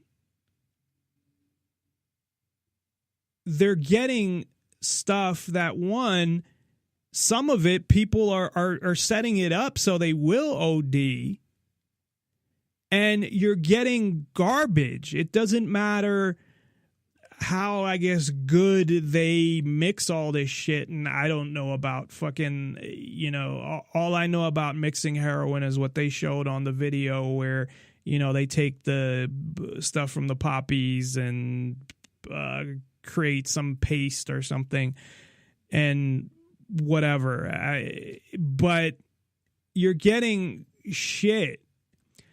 And that's the whole point, is what you're doing is you're taking people that are addicted to pharmaceutical pills, regardless of what they are, whether it's like morphine or Oxycontin or oxycodone or whatever kind of opioids. And because people like the DEA, who sees marijuana getting away from them in the sense that it's becoming legal, so they need more to go after. It's like a business for them. They're losing business. We need more business. And by having them being illegal, the government is the one that are forcing people to go and get heroin. It's not the fucking doctors. What do you expect from a fucking doctor? The doctor's trying to help you. He knows you're in pain. What are you supposed to do? So people are just supposed to be in pain? Is that what it is? Just leave people in pain because medication that helps you with pain can be addictive. And also another thing regarding at least opioids, and I'm talking opioids that are made by, pharmaceutical companies, not fucking, people in the projects. That, not to say that all people in the projects are drug dealers, so I, just a disclaimer, but by actual chemists and people that work for pharmaceutical companies, that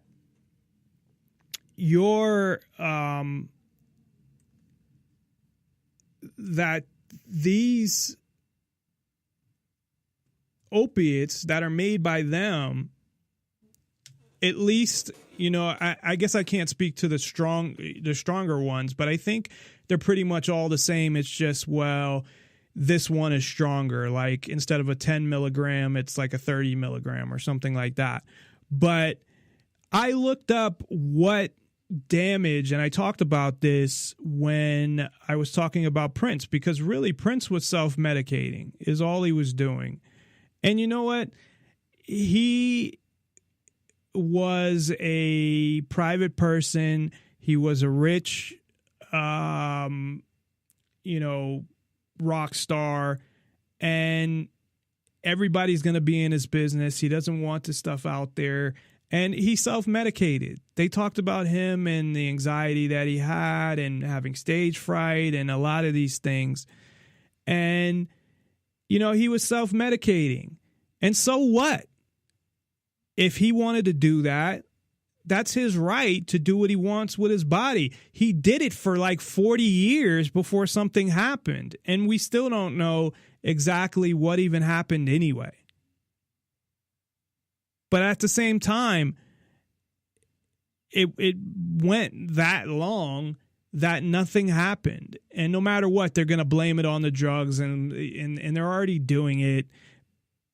When, anything recent, it's, well, look at these people that died, Prince, Philip Seymour Hoffman.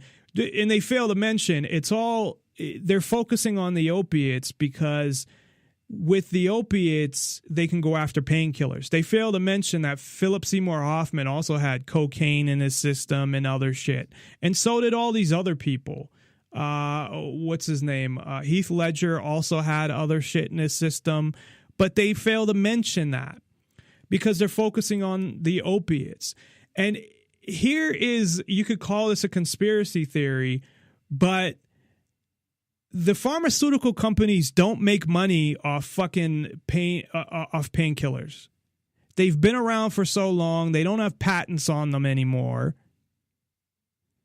They don't make money off them. I mean, in bulk, I guess you could say, okay, well, they're selling that many that, they still make money, but I mean, they're not making serious money like they do off SSRIs. They're not making the type of money that they're making off a new drug, like when, what was the big drug that came out that, the SSRI, one of the first ones that I can't even think of right now, not Paxil, but shit, I hate when that happens. When I think of it, I'll mention it. But these are not Zoloft, but that's another one. But say, for example,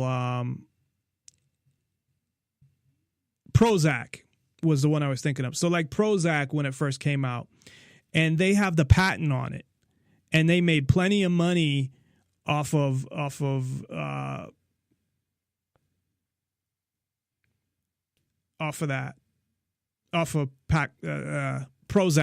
Sorry, I forgot the name again.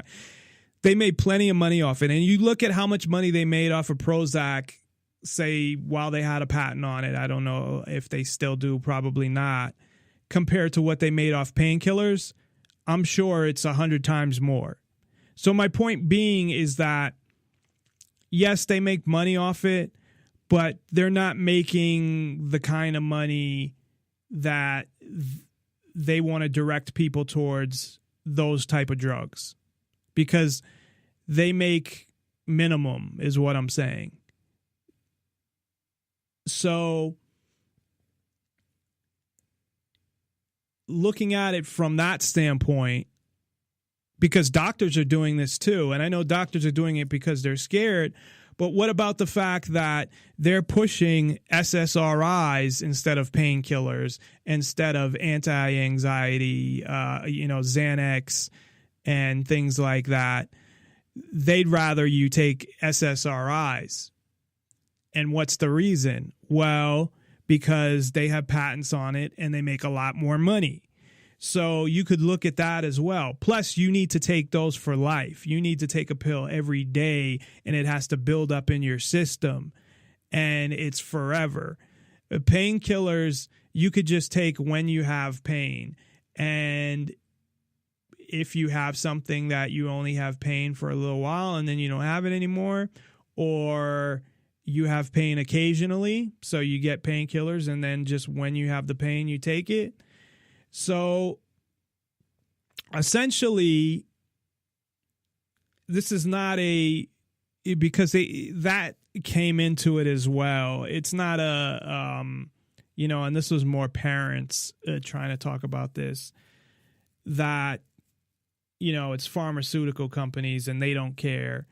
And that's a bunch of bullshit, because they're not making the money off of painkillers that they're making off of all this other stuff. I mean, they make money just, they're selling them. They're still making money, but I mean, they're not making, I'm sure if you were to buy not have insurance, you could afford painkillers. I'm sure it's less than $100 for whatever, 100 painkillers. Whereas, some of these other drugs are like $300, $400. So that argument does not mean shit if you want to say, well, it's the pharmaceutical companies. No, not when it comes to painkillers. I think pharmaceutical companies would rather get rid of them and replace them with other things that they make more money off of. So, anyways, going back to this whole thing with blaming the doctors and not the government, if people were able to get opioids, and again, what I looked up is, as far as long-term damage, there's none. Now, I know when it comes to, say, stuff mixed with acetaminophen, there's damage that the acetaminophen, but that's not opium. So that's acetaminophen. But the opium itself, that there's no long-term damage. So what is the issue really in opium? So say you're getting a pill that doesn't have the acetaminophen in it, and you have, for long-term pain. What is the issue? So they'd rather you have to get a prescription from a doctor. The doctor can cut you off and will, because of the pressure that the DEA is putting on them and the government's putting on them. And then some people are going to go and do things like heroin, not knowing what they're getting shit that is mixed by, non-chemists that don't really know what they're doing. Again, yes, I guess they could have learned from somebody else who did it in the past, but they're not chemists. Some of them are cutting them with fucked up shit. Some of them are putting things in there to make them OD. And that's the other thing, is the danger in the drugs, because what they're trying to do is say that it's the painkillers that are so dangerous, that's what it is. And even when you hear about people ODing, they leave out, one, the majority of it is heroin. And heroin and painkillers that you get from a pharmacy are not the same thing. We established that. We're talking about chemists and people that work for pharmaceutical companies compared to people on the street just mixing drugs with who knows what.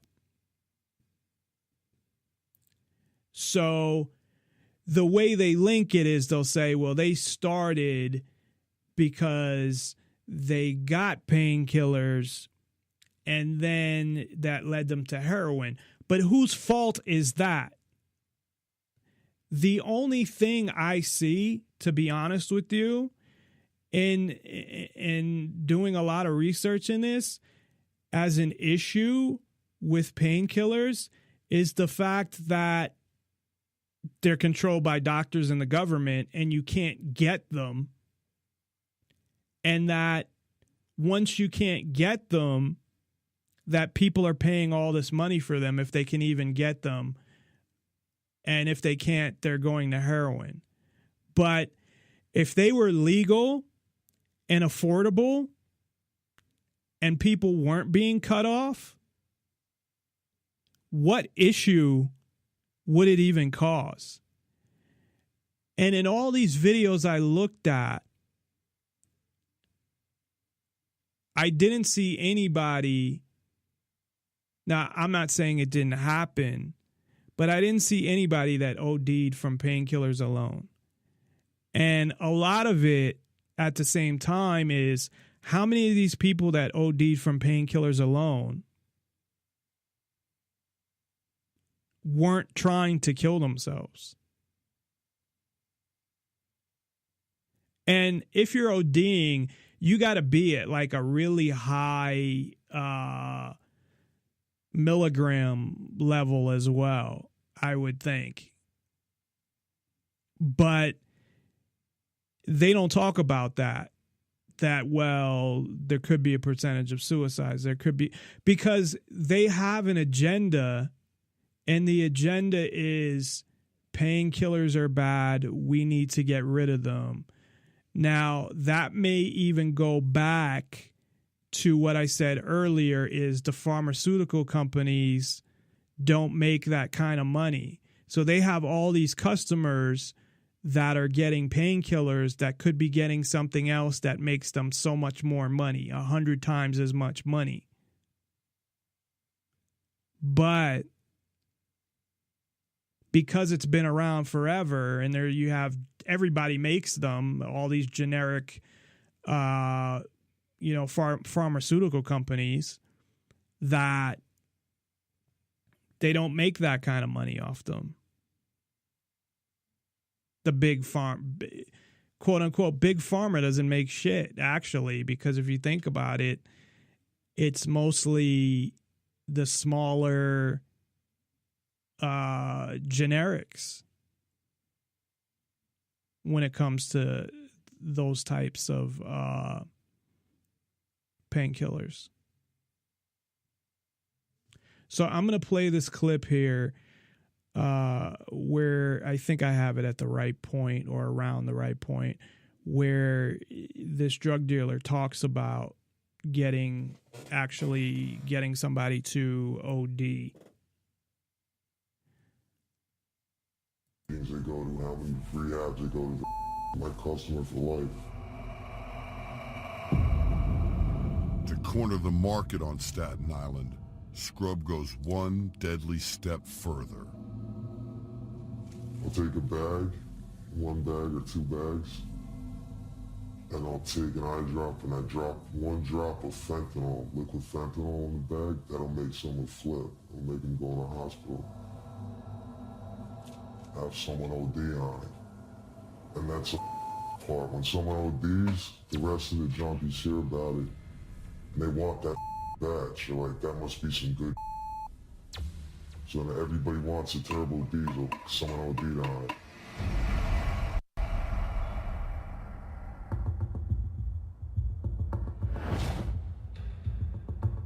It's time for his dealers to start pushing his high-grade heroin. We're going out to Staten Island tonight. No open season out there. Don't around this time either. It came up late last time. Get the out of here. Get back by 2. Alright, Toad. You going to Great Kills. Same place last time. Hit me up when you get back. And address and everything. For the lucky few, Scrub's new batch contains a nasty surprise. So in the beginning of a staff rotation, I lace a couple bags of the fentanyl. I put it out there. Everybody hears that the kid OD'd on it, which means it's really strong.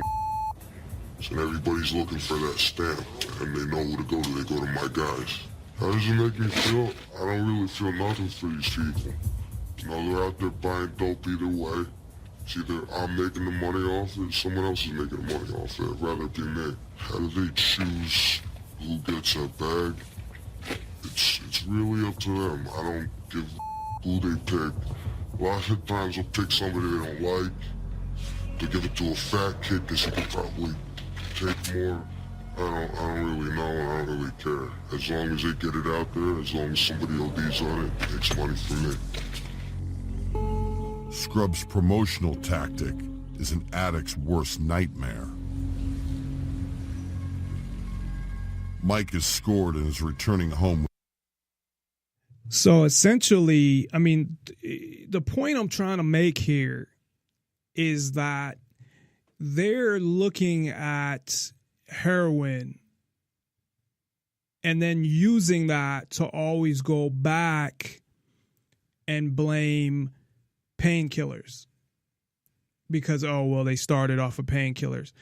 And even when they talk about deaths from opiates or ODs, they lump them all together.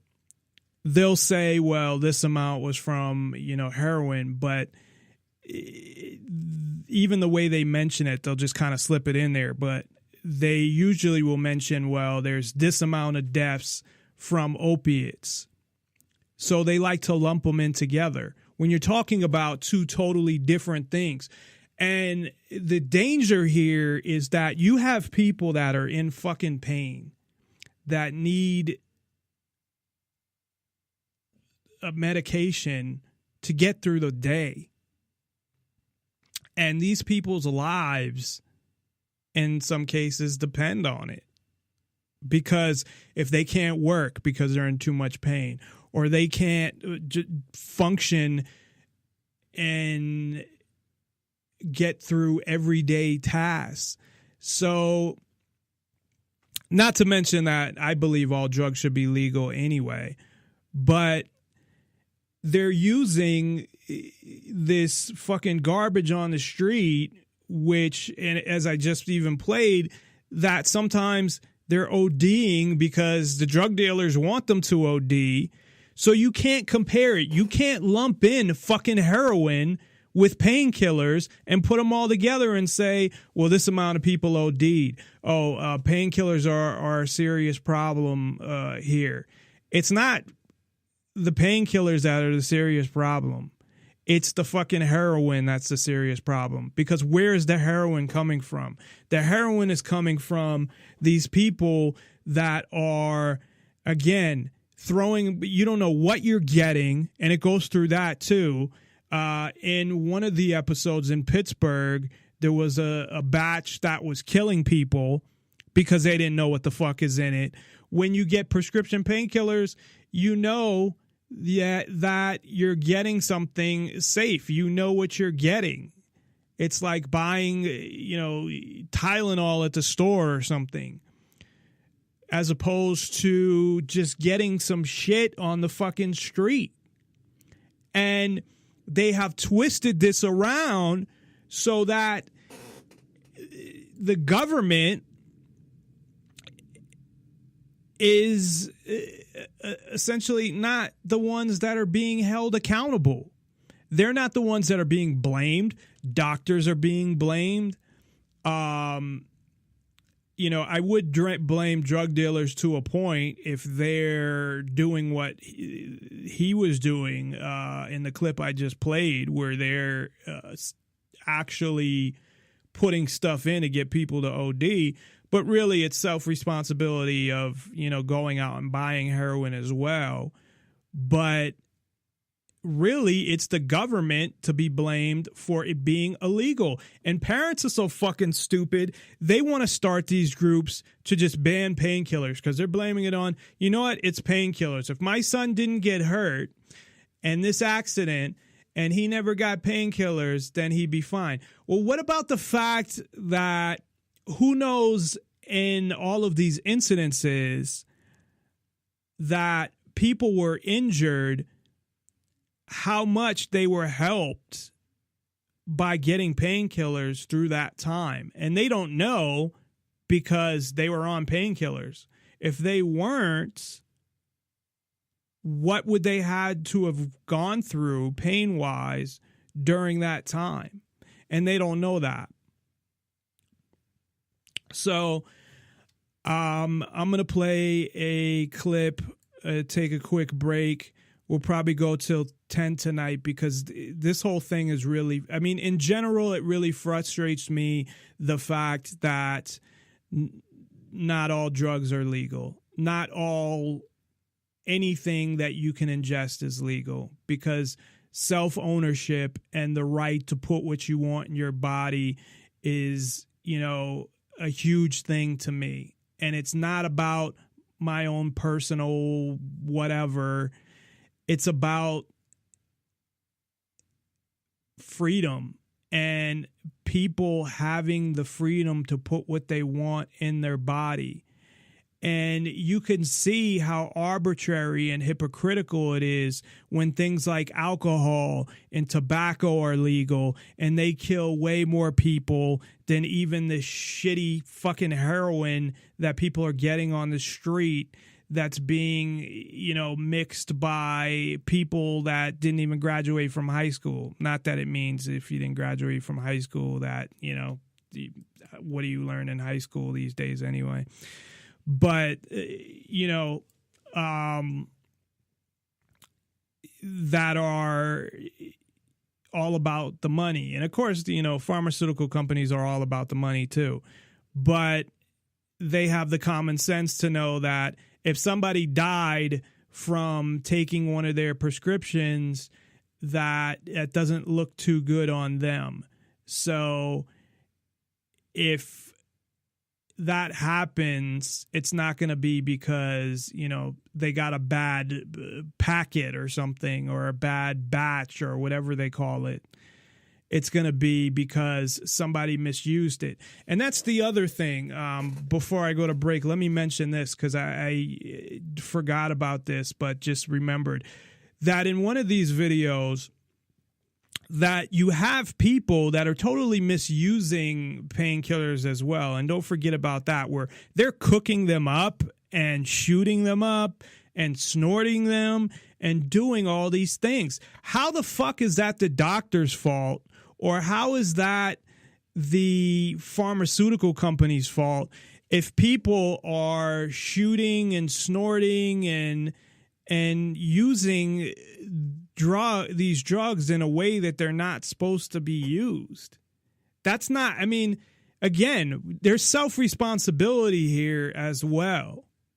And that just gets thrown out the fucking window because people want the government to act like a parent.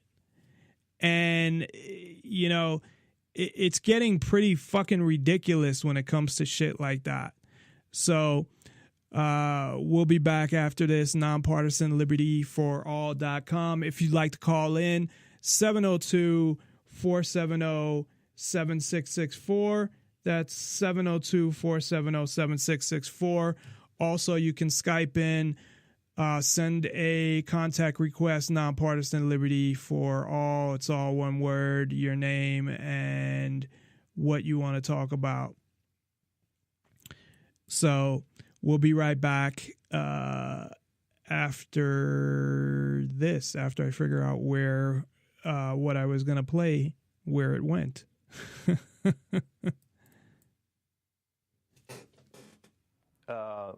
Doesn't make any sense when the vast majority of people don't need either.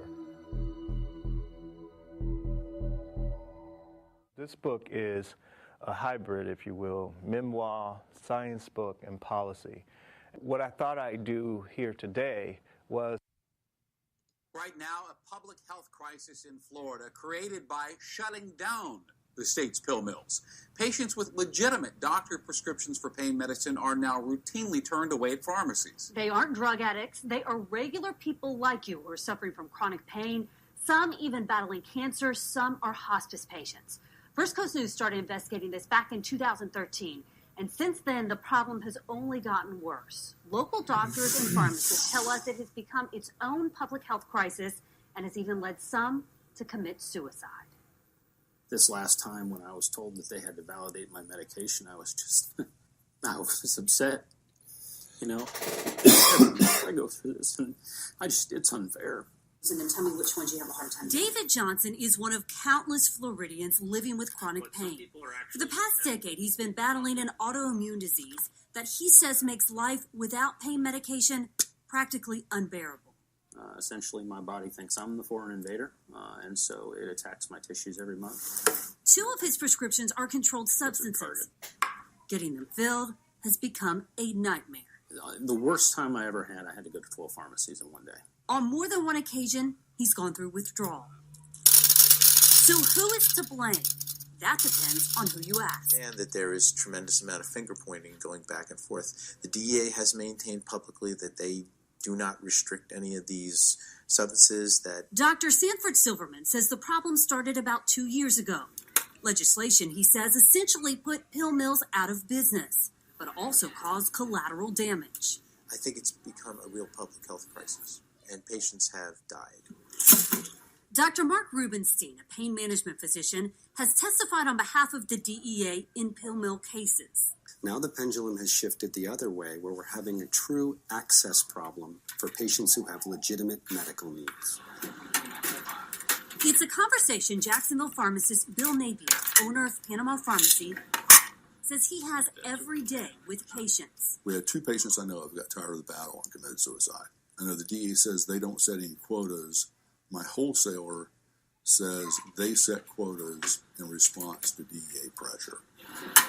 Napier says he's being forced to ration medication. He came up with this checklist to determine which patients can get their pain medications filled. At his pharmacy, they must be over the age of 35, undergo a criminal background check, and their doctor must be vetted. They're just out of luck. Especially towards the end of the month, I have a lot of people that say, well, my pharmacy's out of it. And I try to explain that every pharmacy's out of it because every pharmacy has a quota. Special Agent Mia Rowe with the DEA says her agency is aware of the problem and concerned. But she is adamant the DEA does not set quotas for how much a distributor can sell to a pharmacy or how much a pharmacy can purchase from the wholesaler. I wish that we could say there was an easy answer, but we really don't know. Why, I think the DEA has become a convenient excuse for many pharmacies not to fill prescriptions. But I do want pharmacists to know that they do not have to fear DEA for doing their jobs, for filling legitimate patients' prescriptions. That DEA have been the least responsive agency I have worked with in my entire career.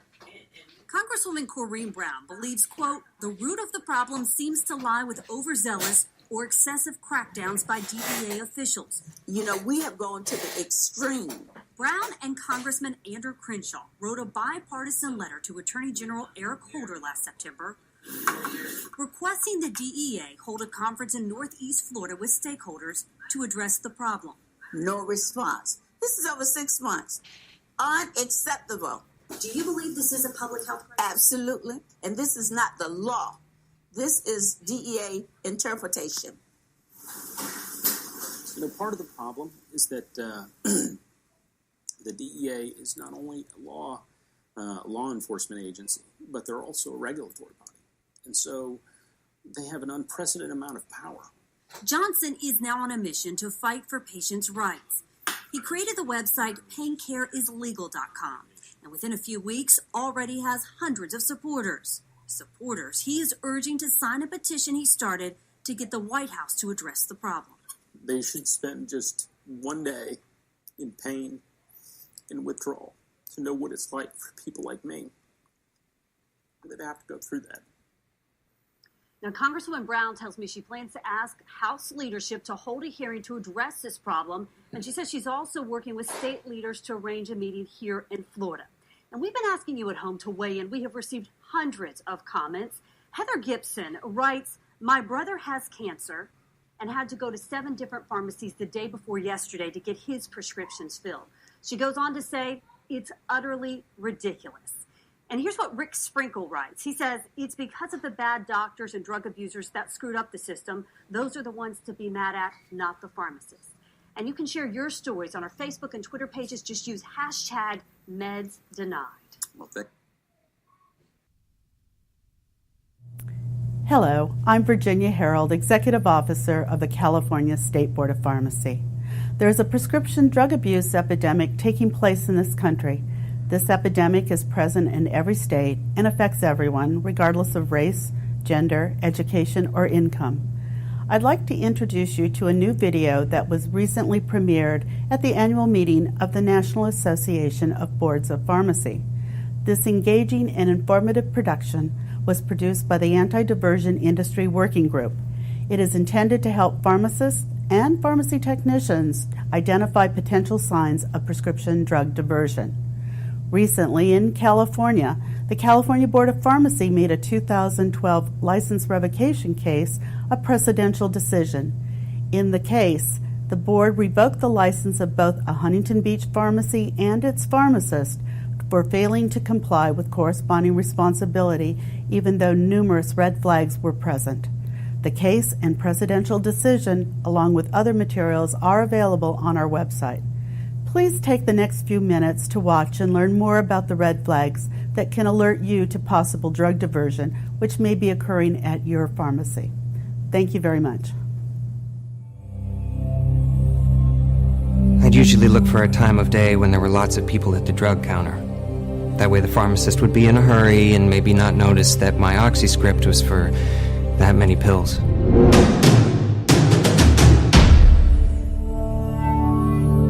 I always try to keep the story straight in my head. So when the pharmacist asks about the large quantity, I say, well, my mom, she has severe rheumatoid arthritis. Look, actually my age is an advantage. I mean, who's going to suspect anything when a grandfather shows up with a prescription from a pain clinic?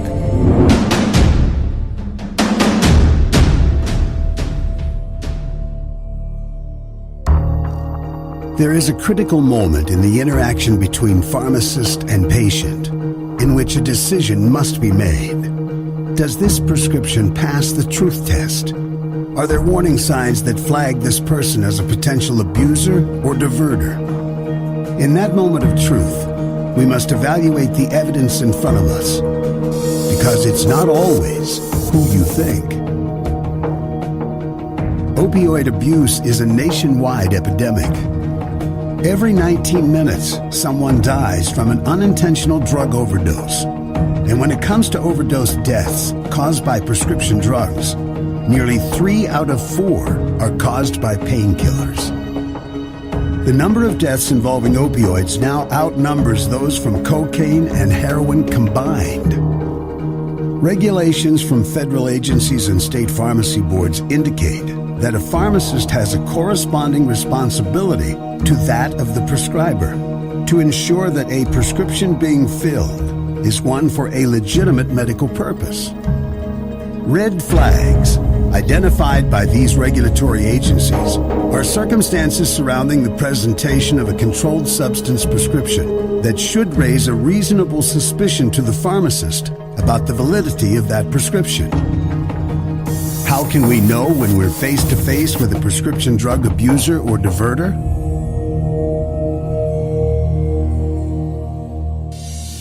Some red flag behaviors are easy to spot. Others can be less apparent.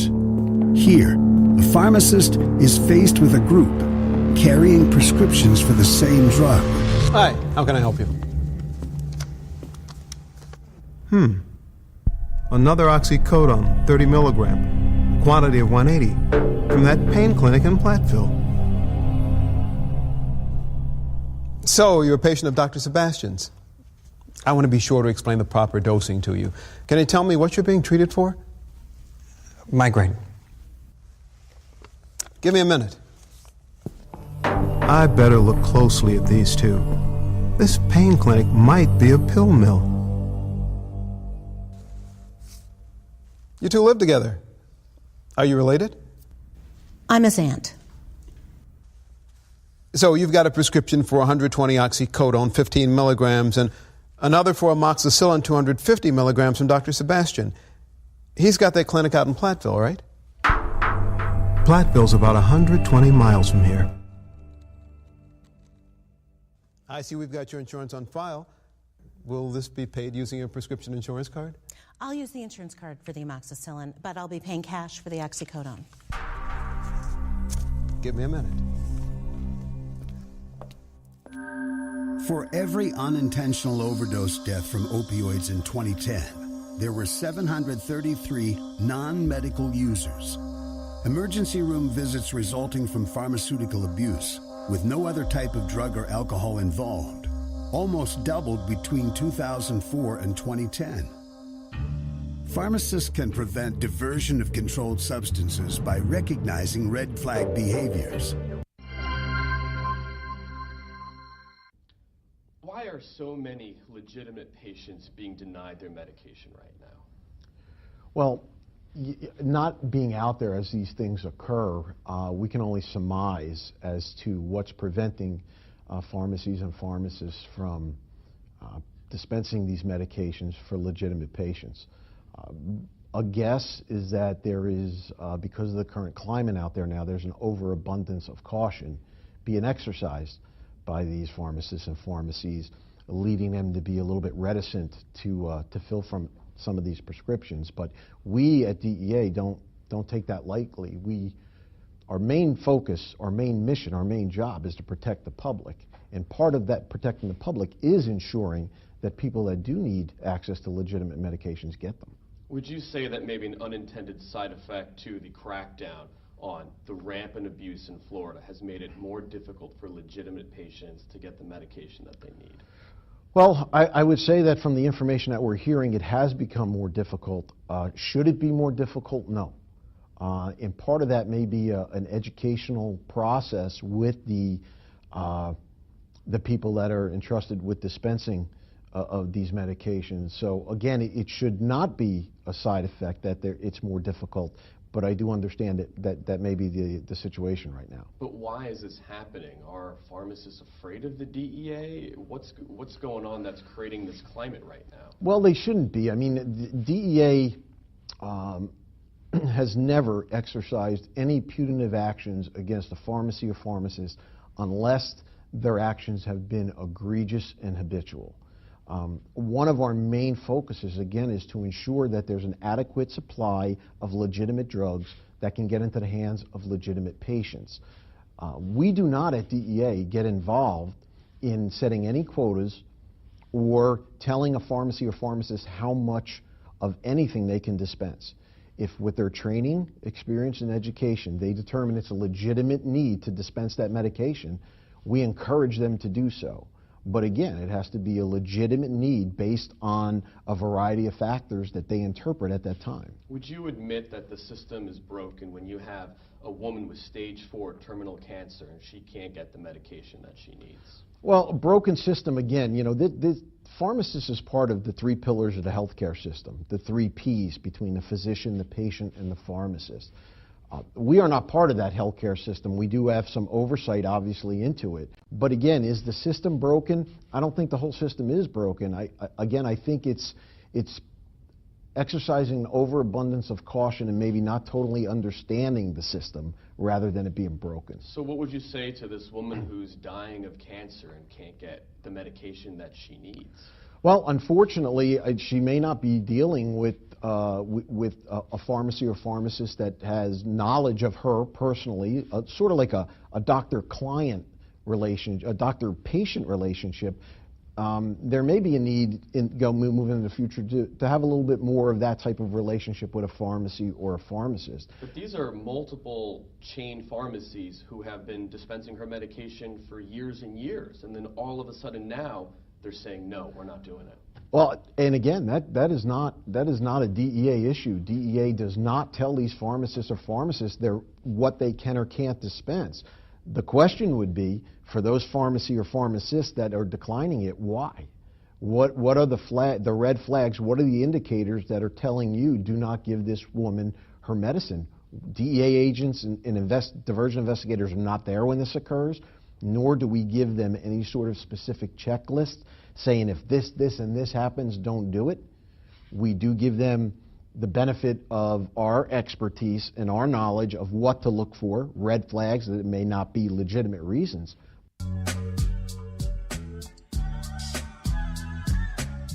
Promoting the ideas of true freedom and liberty, nonpartisan liberty for all radio with Dave Bourne.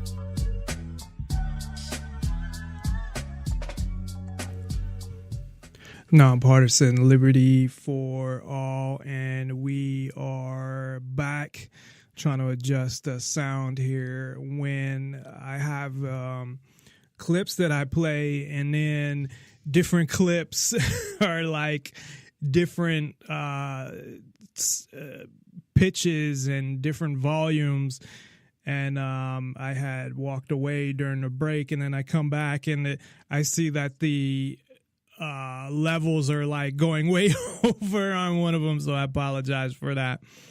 Usually they're around the same, but that's why I have to pay attention to the board and make sure that everything is coming through at the correct levels, especially when you're doing a live show. If you're doing something where you're going back and editing, as long as it's not, if it's under, it's fine. If it's when it's over that you can't go back and fix it. But I don't go back and edit anything. It's you know, whatever airs live is what airs on the archive, and that's pretty much it. I don't know that I'd have the time to do that. I did do that for a couple shows when I had switched over to Spreaker, and I'm like, I can't do this. I don't have time to, with all the other stuff, and then do this as well. But so the DEA, I think, is pretty much full of shit. And it's like you don't just have to go through your doctor. You have to go through your doctor. You have to go through your pharmacy. That was an actual real video from the state of California. Actually, I think it's federal, but it had the, I think maybe the Secretary of Health and Human Services. I can't recall because I didn't, listen to that part when I just played it. But at the beginning, I think they added that, but I think that's what goes out to all the states. And now they're holding pharmacies responsible. And it's like how far it's getting pretty ridiculous on how much control that the government wants to take.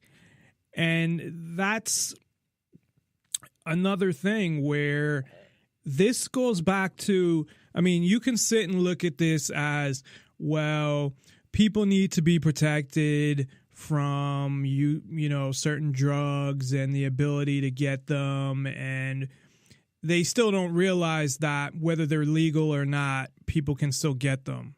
That's the first thing, that people, or some people, assume that if they're illegal, everybody's protected and they can't get them. At the same time, they have kids or relatives or people they know that are dying from ODing off of heroin. But obviously you can still get it if it's illegal. So this whole whether it's legal or not is not affecting the ability to get it. At the same time, they're creating databases where more information to track you. And if you're on, this is supposed to be information that is doctor-patient private information. And there are HIPAA laws that pretty much ignored now because everything's stored in databases that the government can access after Obamacare. So essentially, all of it is stored in the database. Your pharmacist can access this information, doctors, the government. So you have to go through all of these and forget the whole drug part of it. What about the privacy part of it? What about the government wanting to control as much as they can when it comes to your life? That you have to go through a doctor and get permission based on rules that the government has created. You have to go through the pharmacy and get permission, or kind of go through you've gotten permission, but now you kind of got to get like a once over from the pharmacy and go through that. And it's all based on what the government is telling them they have to do. This is the government, and this is what frustrates me the most, is this is the government taking more control over your life. And people are looking at it as, well, this is just about drugs. In my mind, this really has nothing to do with drugs in a sense. It's almost like a metaphor where it's really about the control and how the government is taking more and more control over everybody's lives. And most people won't look at this that way. They don't look at how this directly affects their life, how that they are becoming more control, or the government's taking more control over their lives. They look at this as just, well, drugs are bad, and, you know, this is the government protecting people. And how it does that, again, making it illegal doesn't do anything. It doesn't make it less available. It doesn't. What it does is making the on the side of the painkillers legal and people being able to just buy them if they want them. What it does is it keeps them away from things like heroin that are being mixed on the street with who knows what. It also takes the crime out of it. Look at all these cartels that supposedly, you know, I think it's inflated, but, you know, in countries like Mexico, yeah, there's cartels. And I think the amount of crime is definitely inflated as far as perception, that most drug dealers don't commit any other crimes besides selling drugs, but users commit crimes by breaking into people's houses to get money to buy them, which would be eliminated. So you'd eliminate those crimes, you'd eliminate cartels, you'd eliminate gang battles over drugs. Now, you still might have, as I said earlier, you know, Bloods and Crips gang banging over whatever they're gang banging over, but you'd eliminate all of that.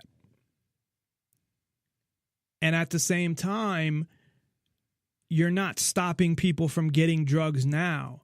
So what does it do? It gives them a safer form of drugs that they're going to get anyway.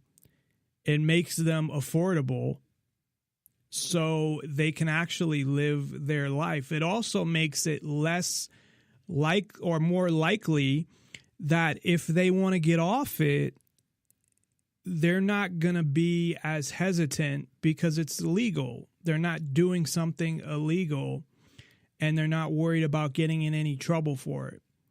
There was a woman whose son got killed over a $20 bag of heroin. Now, if he wasn't buying drugs on the street, he was buying drugs at a pharmacy or a drugstore or whatever, wherever they would be sold, then he would be alive right now. But her reaction was not, these should be legal, because they're not going to promote that in these documentaries that they're making or these shows that they're making. Of course not. They're not going to show that side of it. It was, if it wasn't for the doctor that originally gave him painkillers, then he wouldn't have been on heroin, and then everything would have been fine. And I don't know how they explain. It's funny that, and not funny, haha, but it's strange that you have all these other drugs like cocaine and meth and all of this other stuff, which is a lot worse, in my opinion, not necessarily than heroin, but again, I think what makes heroin so bad is the fact of how it's being made and the people that are making it. But I don't know. I don't really know how bad heroin is, to be honest. I do know a lot about opiates, and based off of that, if they're calling, Oxycontin basically a pill form of heroin, then I would think that if heroin was made by a chemist the same way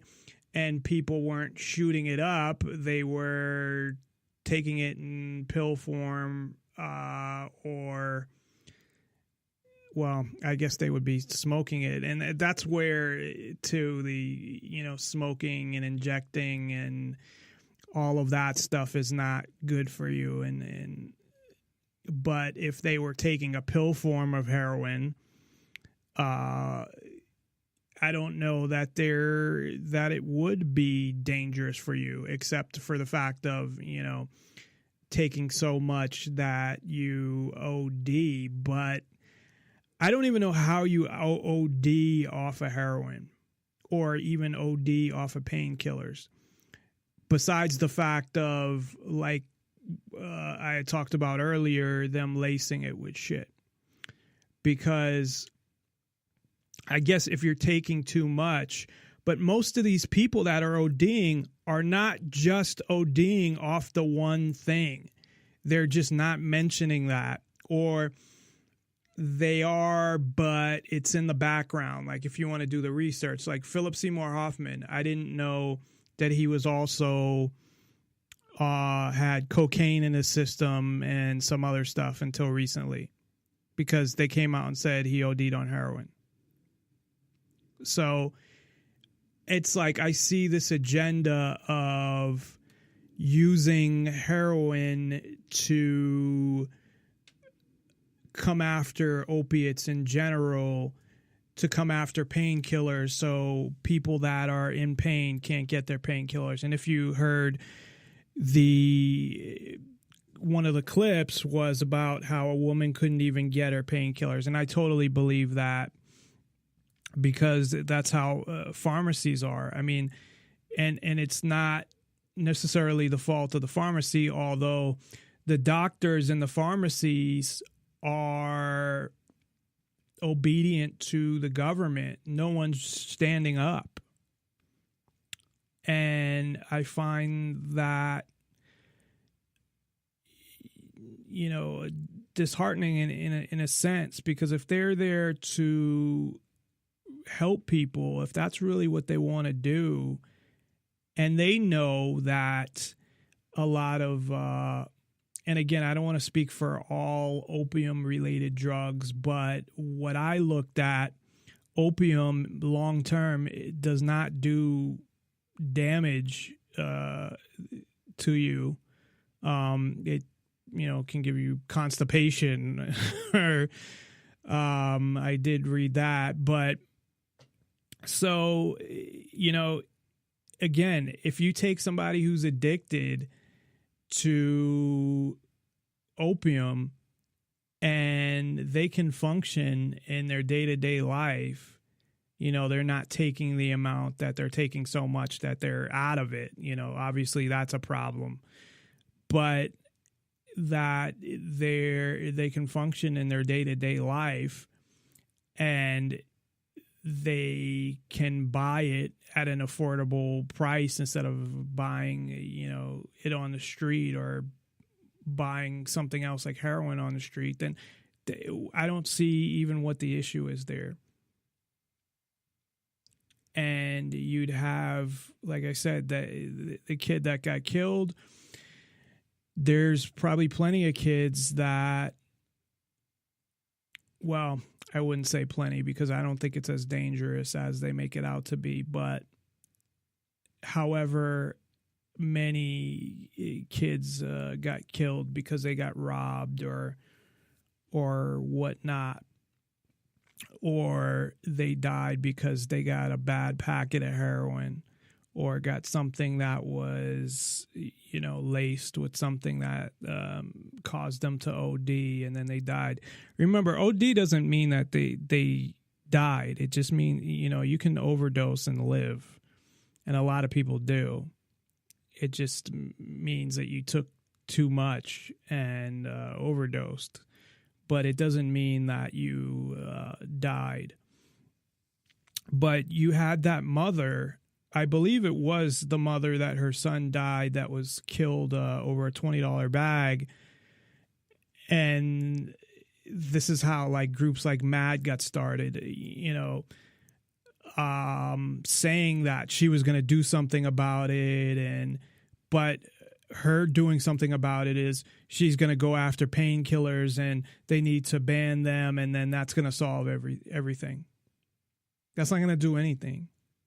All that's going to do is it's going to take the people who actually are in pain and cause them to either suffer with pain, possibly kill themselves if they're in enough pain, or go and get illegal drugs like heroin.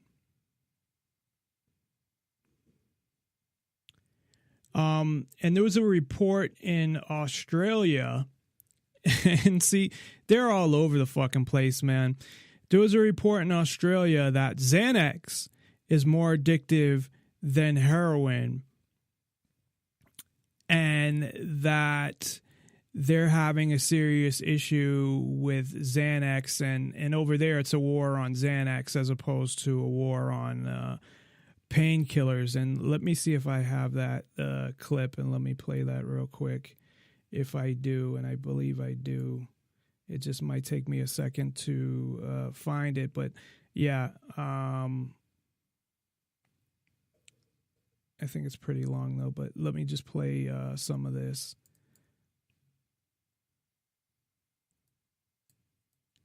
If I can bring up just the beginning. In their bodies when they anti-anxiety drug Xanax in their bodies when they died.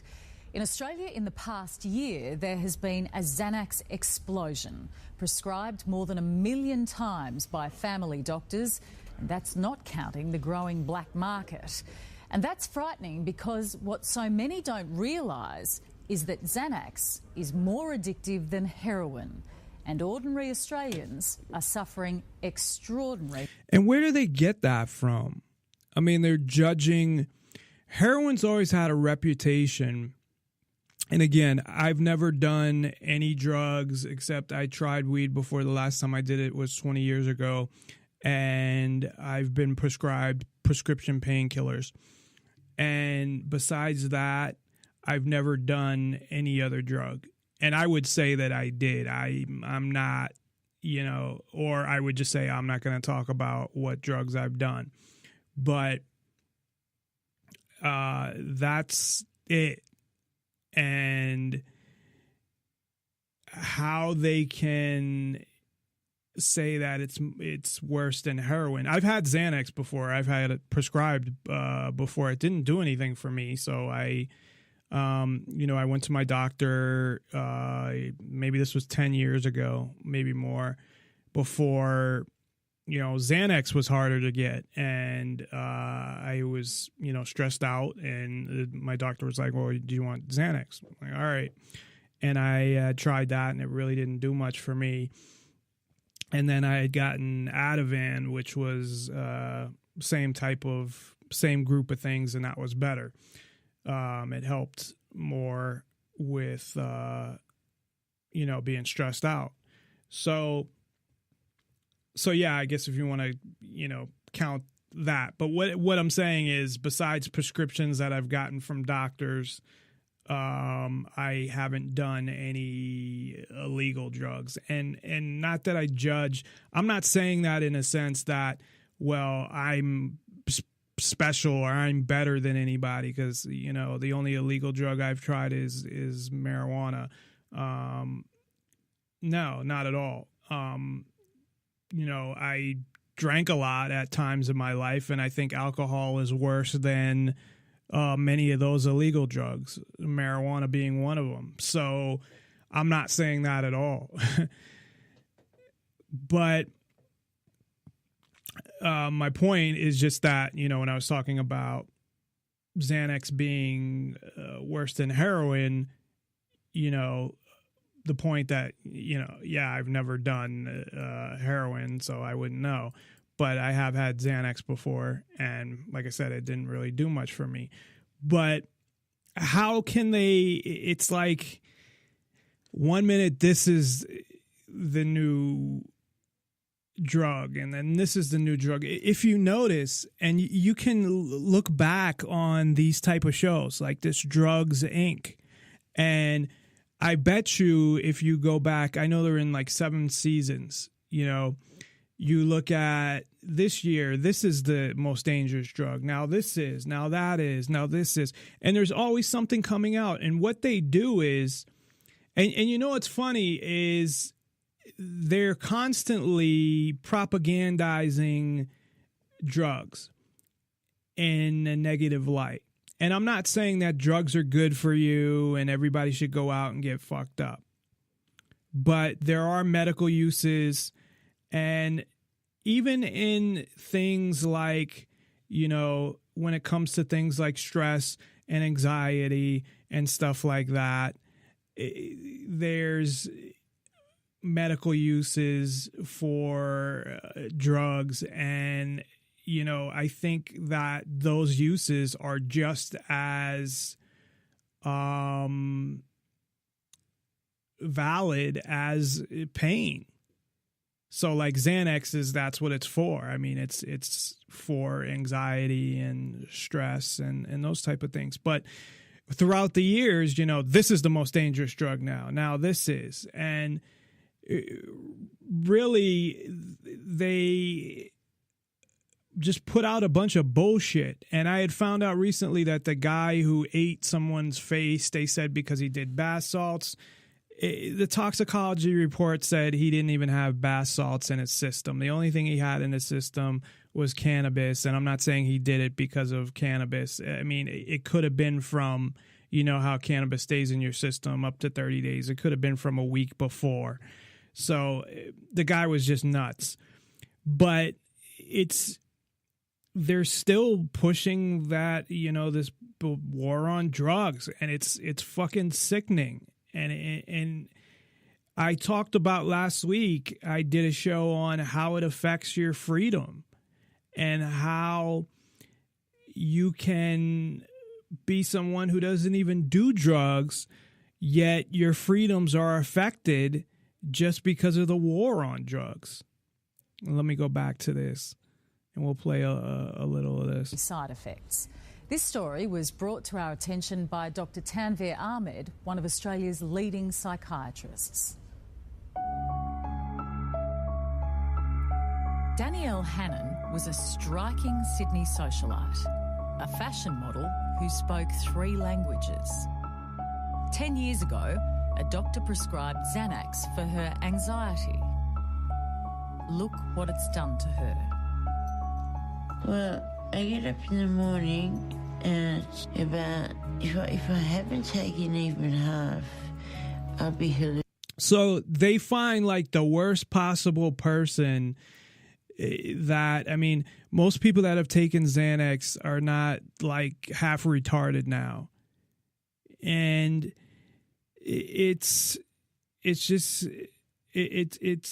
crazy. And a lot of the people that are, they don't tell you this neither, that are ODing on prescription drugs or prescription painkillers are people that this one kid, and I don't even know if he did OD, he may have, but are taking ridiculous amounts. I mean, this guy was taking 30 milligram Oxycontin. He was taking 30 of them a day, 30 milligram pills, and taking Xanax and smoking it and snorting it. And then he ODs. I mean, what the fuck do you expect? So that is the doctor's fault? I mean, what the fuck? How, you're not going to stop people like that. Somebody who's taking that much and is, snorting this shit and smoking it and if they're not getting that, then they're going to go to fucking heroin. And all you're doing by making it illegal is, one, I mean, they got to worry about going to jail, but you're forcing them to buy this shit on the street that will fuck them up even more. And this doctor, the neuroscientist, Carl Hart, I mean, he basically went through the effects of all these drugs on your brain, and he's the one who had brought up the bath salt thing, and that a lot of them, what they say they do is a bunch of bullshit, and people are doing a lot of these things in a sense on their own, or it's part of their personality or whatever. And I don't know if I'm explaining him as well as I could be, but he's the one who believes all drugs should be decriminalized. But it's, I mean, the effects that it actually has is not necessarily the effects that you are told that it has. So let me, I think I've had enough of that clip, because that pretty much, goes to bullshit with, find somebody who sounds halfway retarded and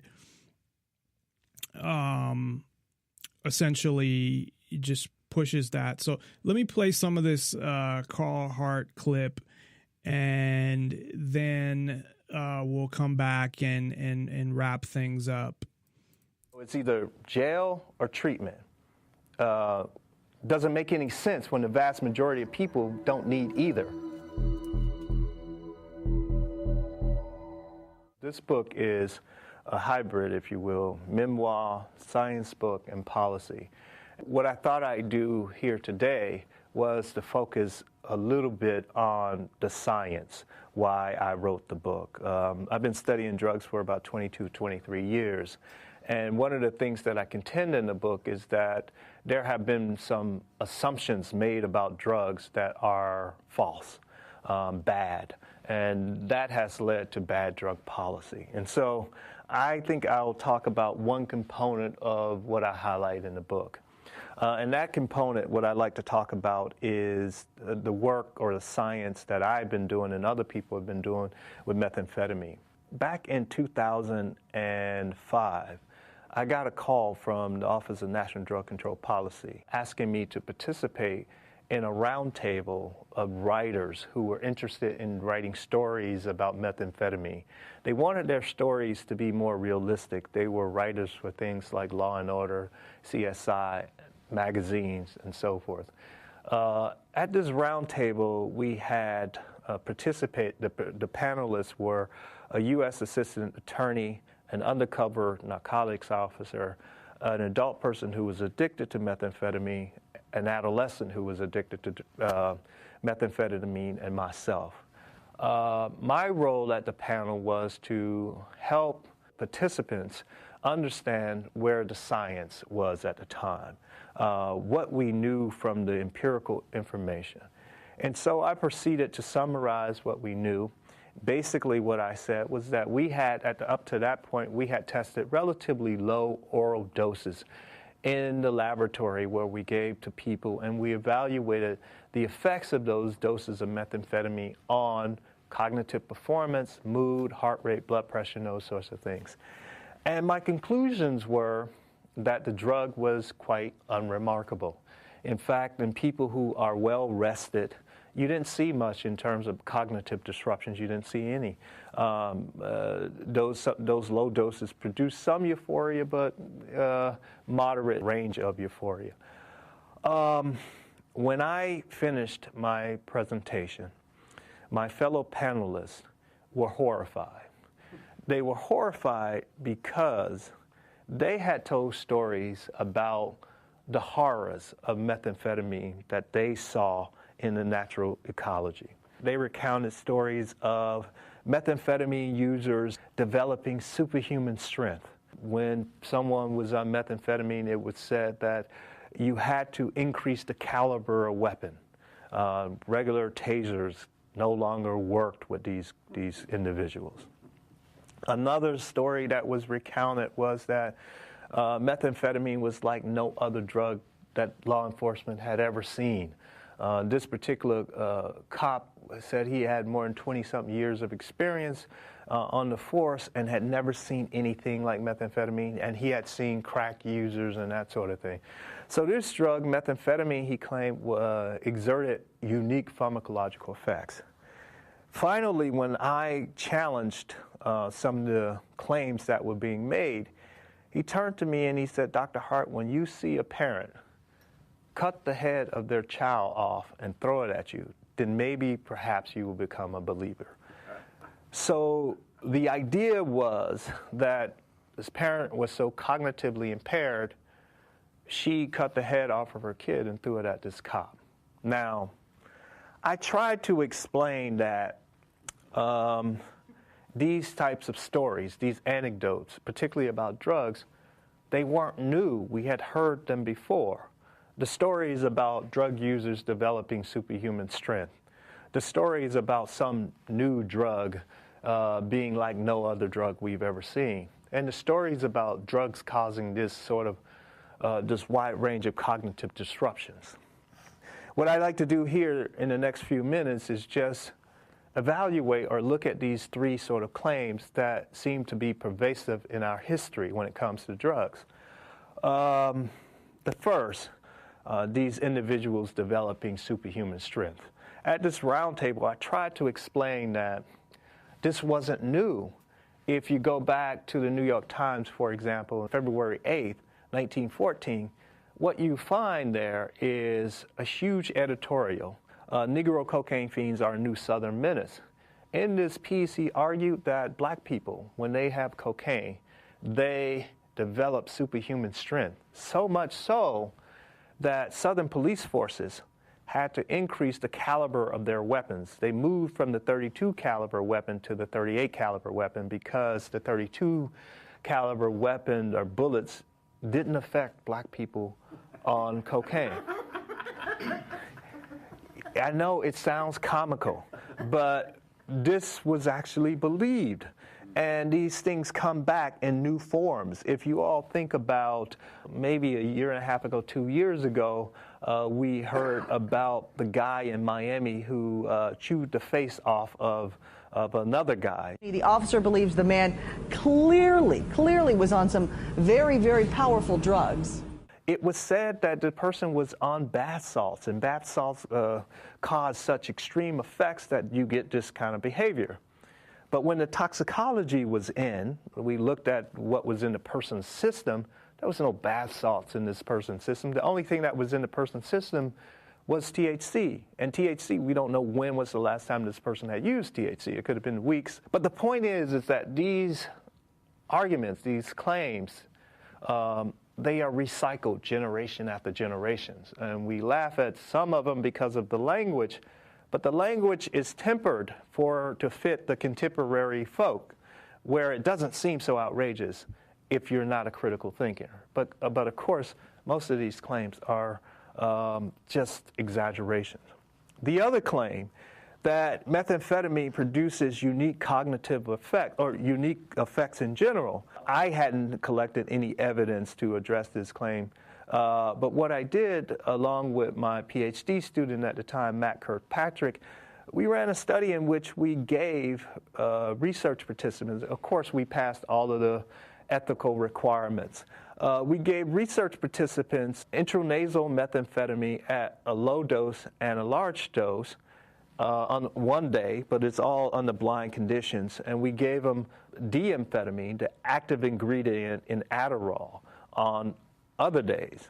And we evaluated the effects of these drugs. Of course, placebo was included. We evaluated the effects of these drugs to see whether or not methamphetamine was unique compared to just regular amphetamine. Because when you look at the chemical structure of these drugs, they look almost identical, excepting for the methyl group that's on the methamphetamine structure. But they are nearly identical. And what we found was that drugs produced nearly identical effects. They are the same drug. Methamphetamine is the same drug as the active ingredient in Adderall.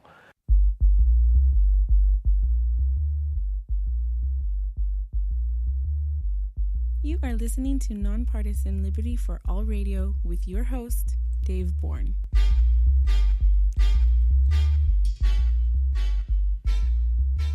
And we are back in Nonpartisan Liberty for All. Check us out at nonpartisanlibertyforall.com. Before we end the show, and I'm sorry I had to cut that off because he had a lot of important things to say there, and I suggest you look him up on YouTube. Carl Hart, he's a neuroscientist. He's been on Bill O'Reilly. He debated him, been on a number of shows. So he is well known, and he's not just some quack or something. He is a very well respected neuroscientist.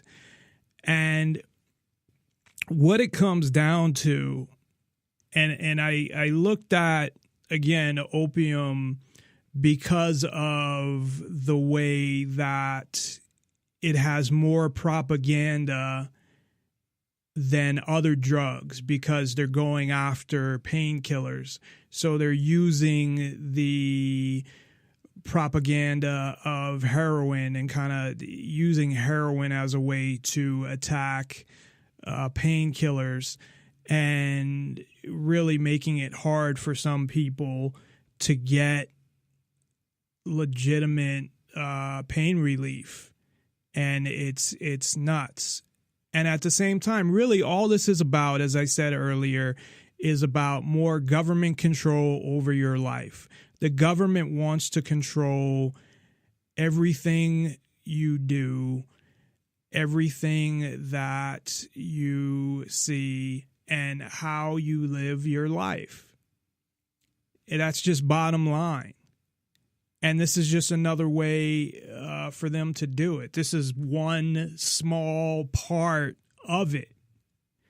Whether, and there's so many parts of it, but when you put all the parts together, eventually it's like a puzzle. You have part of it or half of it right now, and then you continue to add on to it and continue to put more and more pieces together until everything is under the control of the government in some aspect.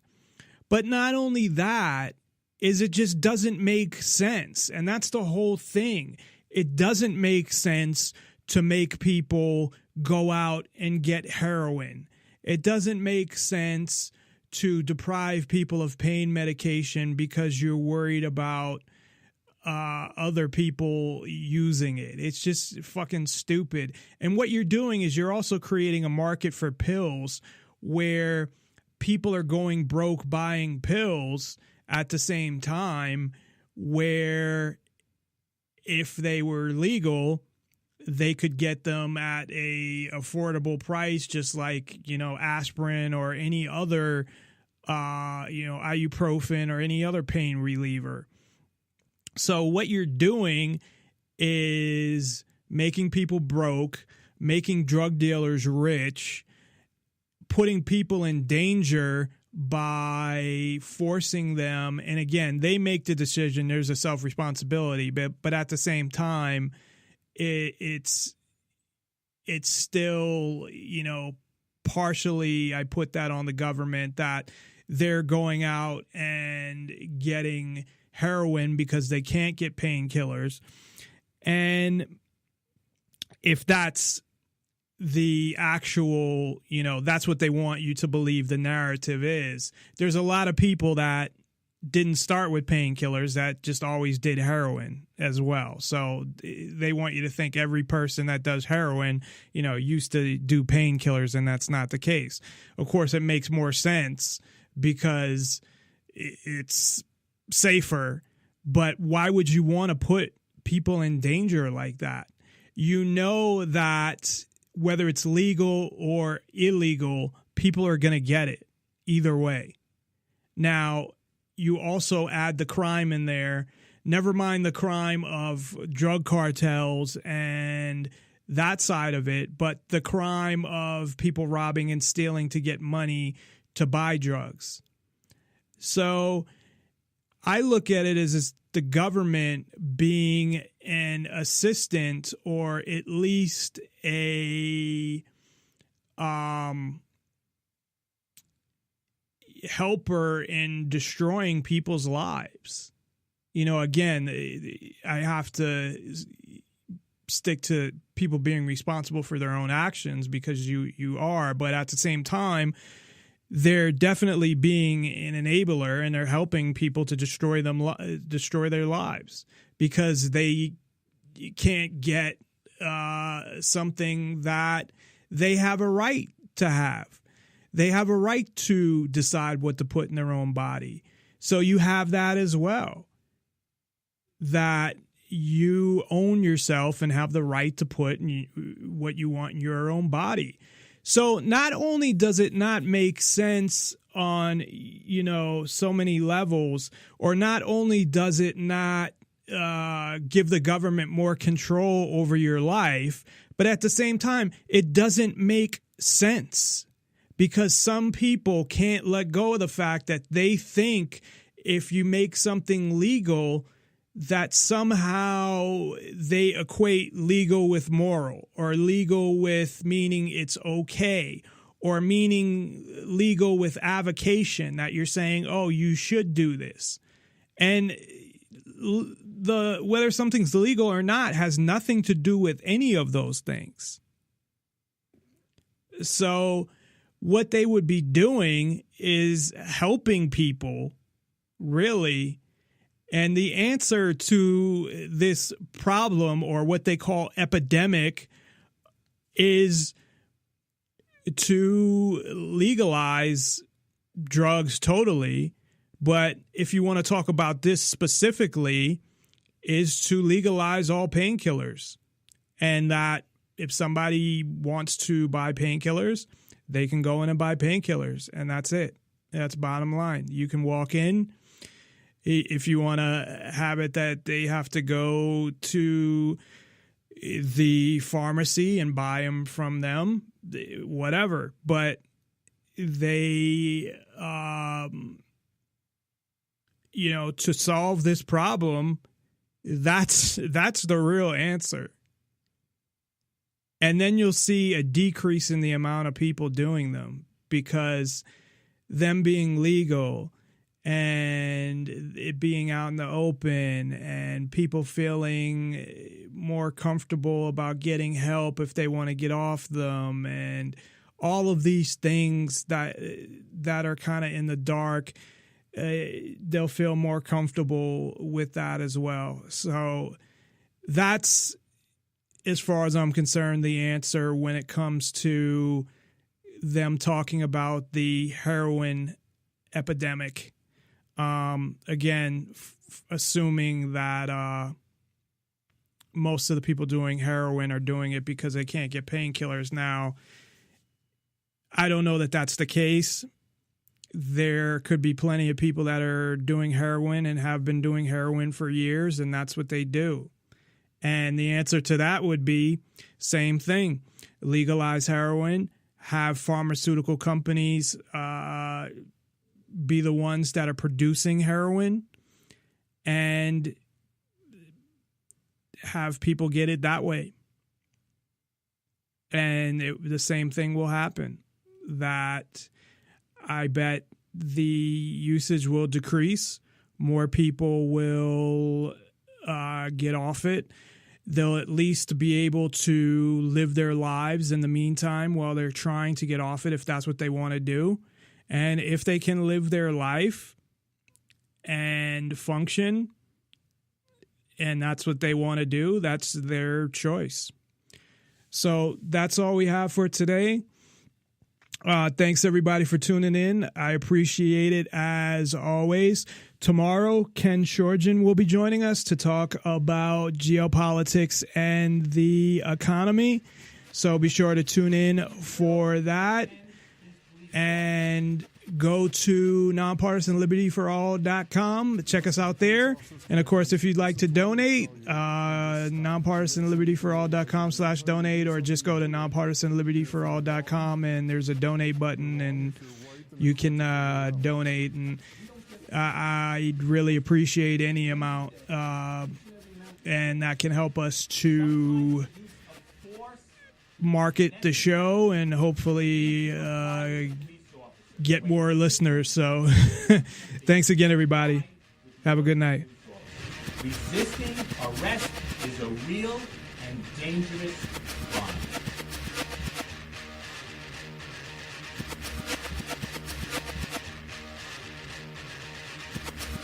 His name is Dr. Hart.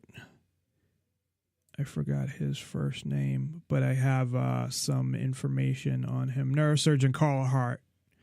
So, which he looks at things from a totally how drugs react on the brain and things like that.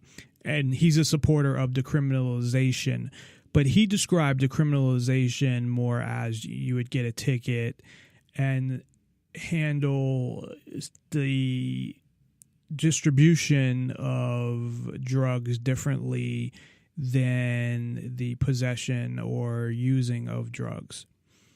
But he did have a lot of positive things to say, and from what I have heard from him so far, and I have heard of him before, this wasn't the first time I heard him speak, and he was on Bill O'Reilly as well.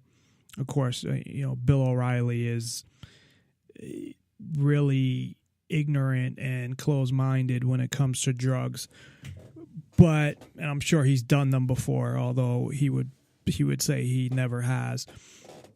But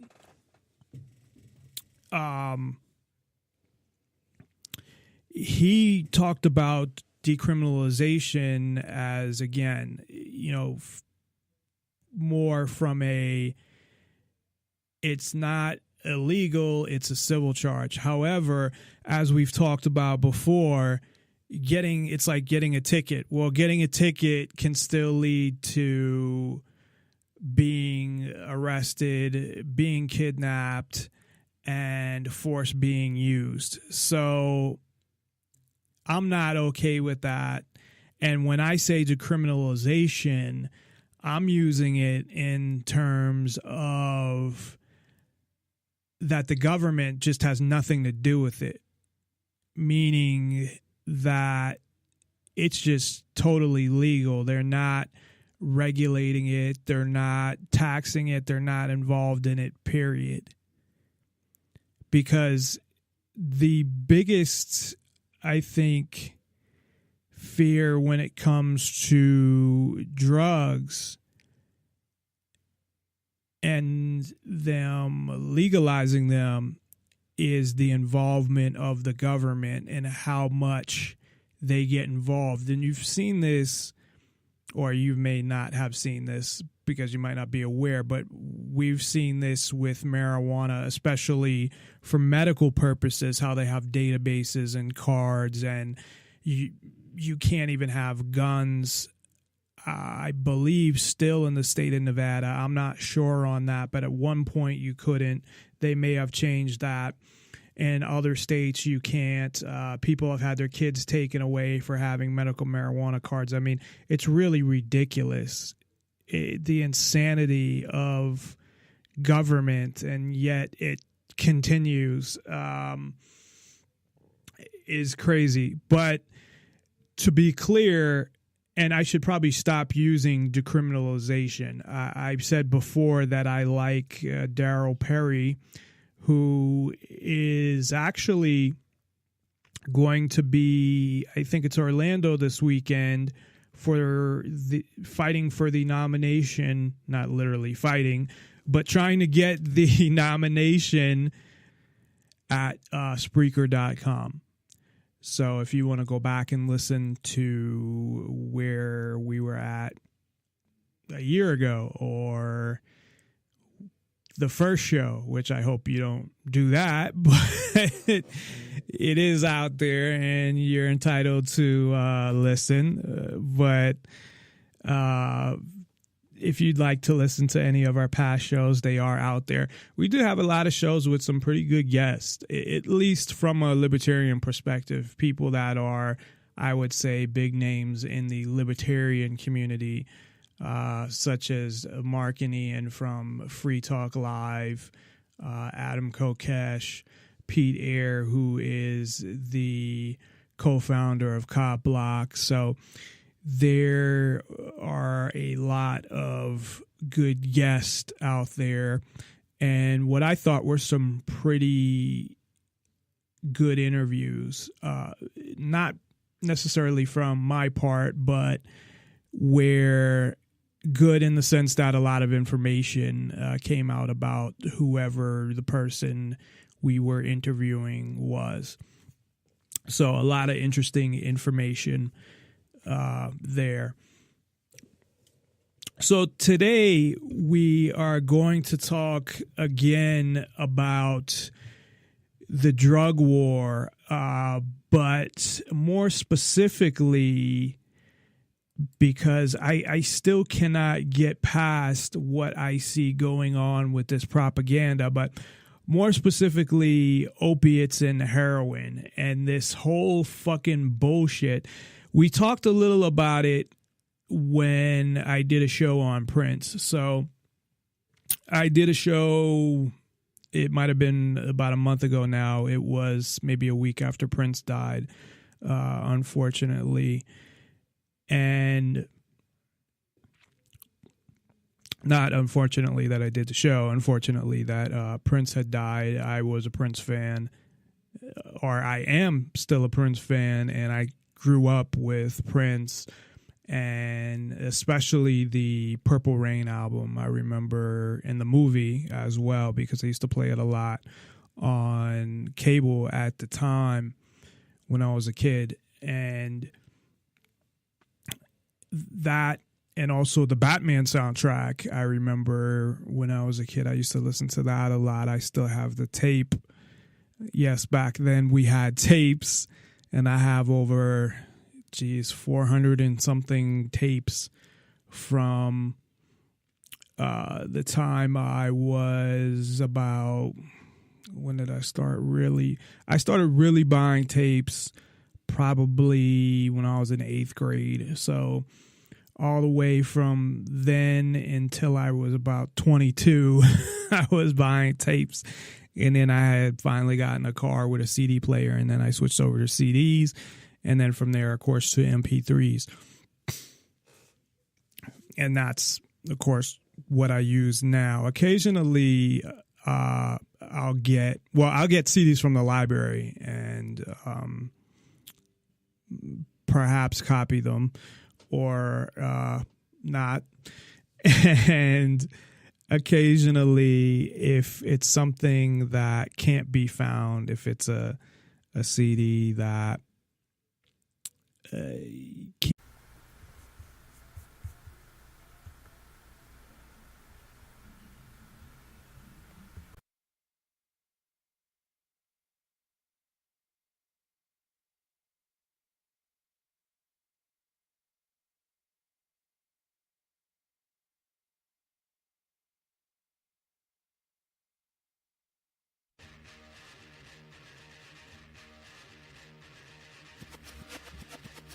We will defend these police officers. Listen to police officers' commands, listen to what we tell you, and just stop. The nation needs to realize that when we tell you to do something, do it. And if you're wrong, you're wrong. If you're right, then the courts will figure it out. We don't get to take them, we enforce them. But at the end of the day, each and every member should go home safe. Sometimes the use of force is necessary.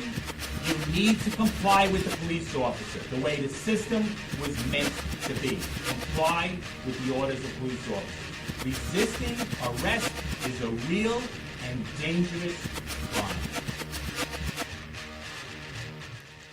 Nonpartisan Liberty for All. I'm your host, Dave Bourne, and it is May 24th, 2016.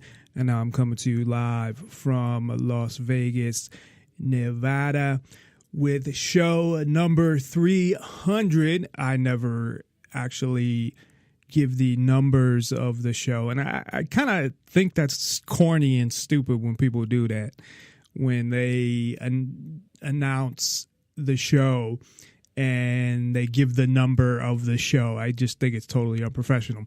Anyway, I'm bringing that up because it is sort of a milestone, I guess, 300 shows.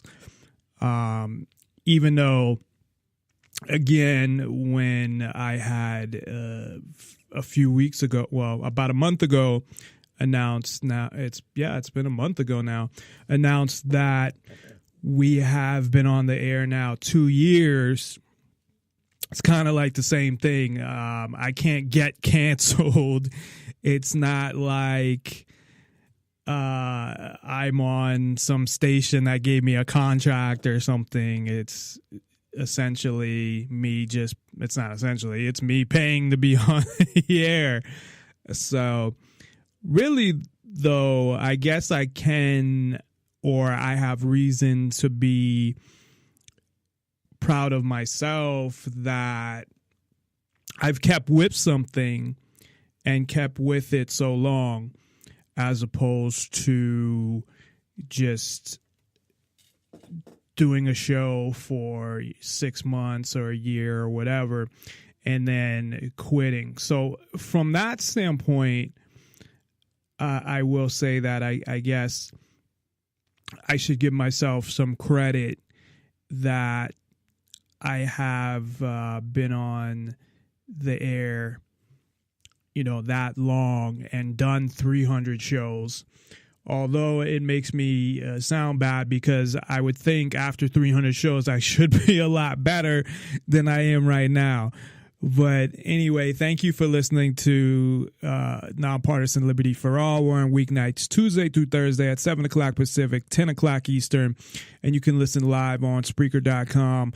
And Nonpartisan Liberty can't be found anywhere. The music can't be found anywhere, but you can get it on one of those websites. I may buy one. So I was doing that for a little while. But anyway, one of the things that we focused on during the show on Prince was heroin and opiates, or opioids, that whole family of opioids, which comes from the poppy plants, and how that ended up becoming illegal, and that whole process leading to the crackdown on prescription painkillers and people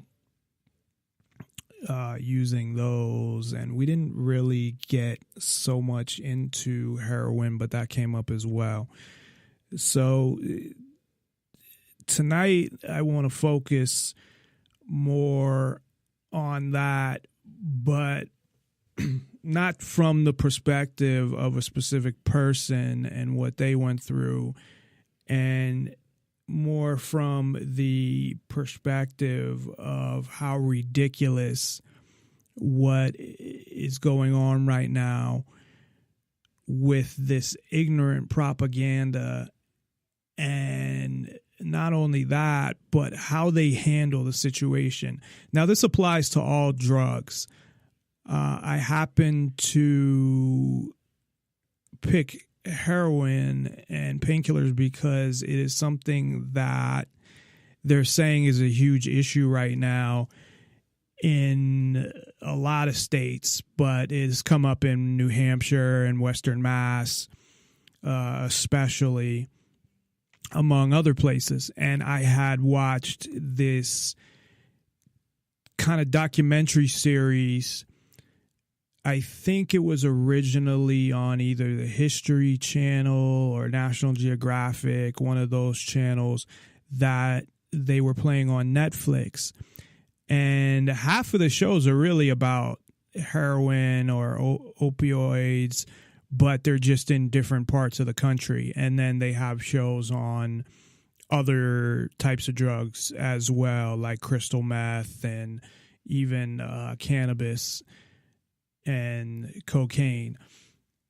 So I started watching those shows, and really the propaganda that they present and how they're showing it totally from a point of view of somebody who would look at drugs as totally evil, that things that should be illegal, and they take it to a whole nother level, never recognizing any of the facts regarding what the alternatives would be and how society would be in the event that they were decriminalized or legal. Now, I want to define that for a second, because I've heard different definitions of decriminalization. Today, I had listened on YouTube to a neurosurgeon, I believe, for all.com, and to the archives immediately following the show on Spreaker, YouTube, Twitter, Tumblr, and SoundCloud, and the next day on Stitcher. On Nonpartisan Liberty for All, we promote the ideas of true freedom and liberty and self-ownership, meaning being able to do whatever you want as long as you respect the freedom of others and don't directly interfere with their freedom. Exposing government for what it is, a mafia based on extortion that rules without consent, by threat of force and violence.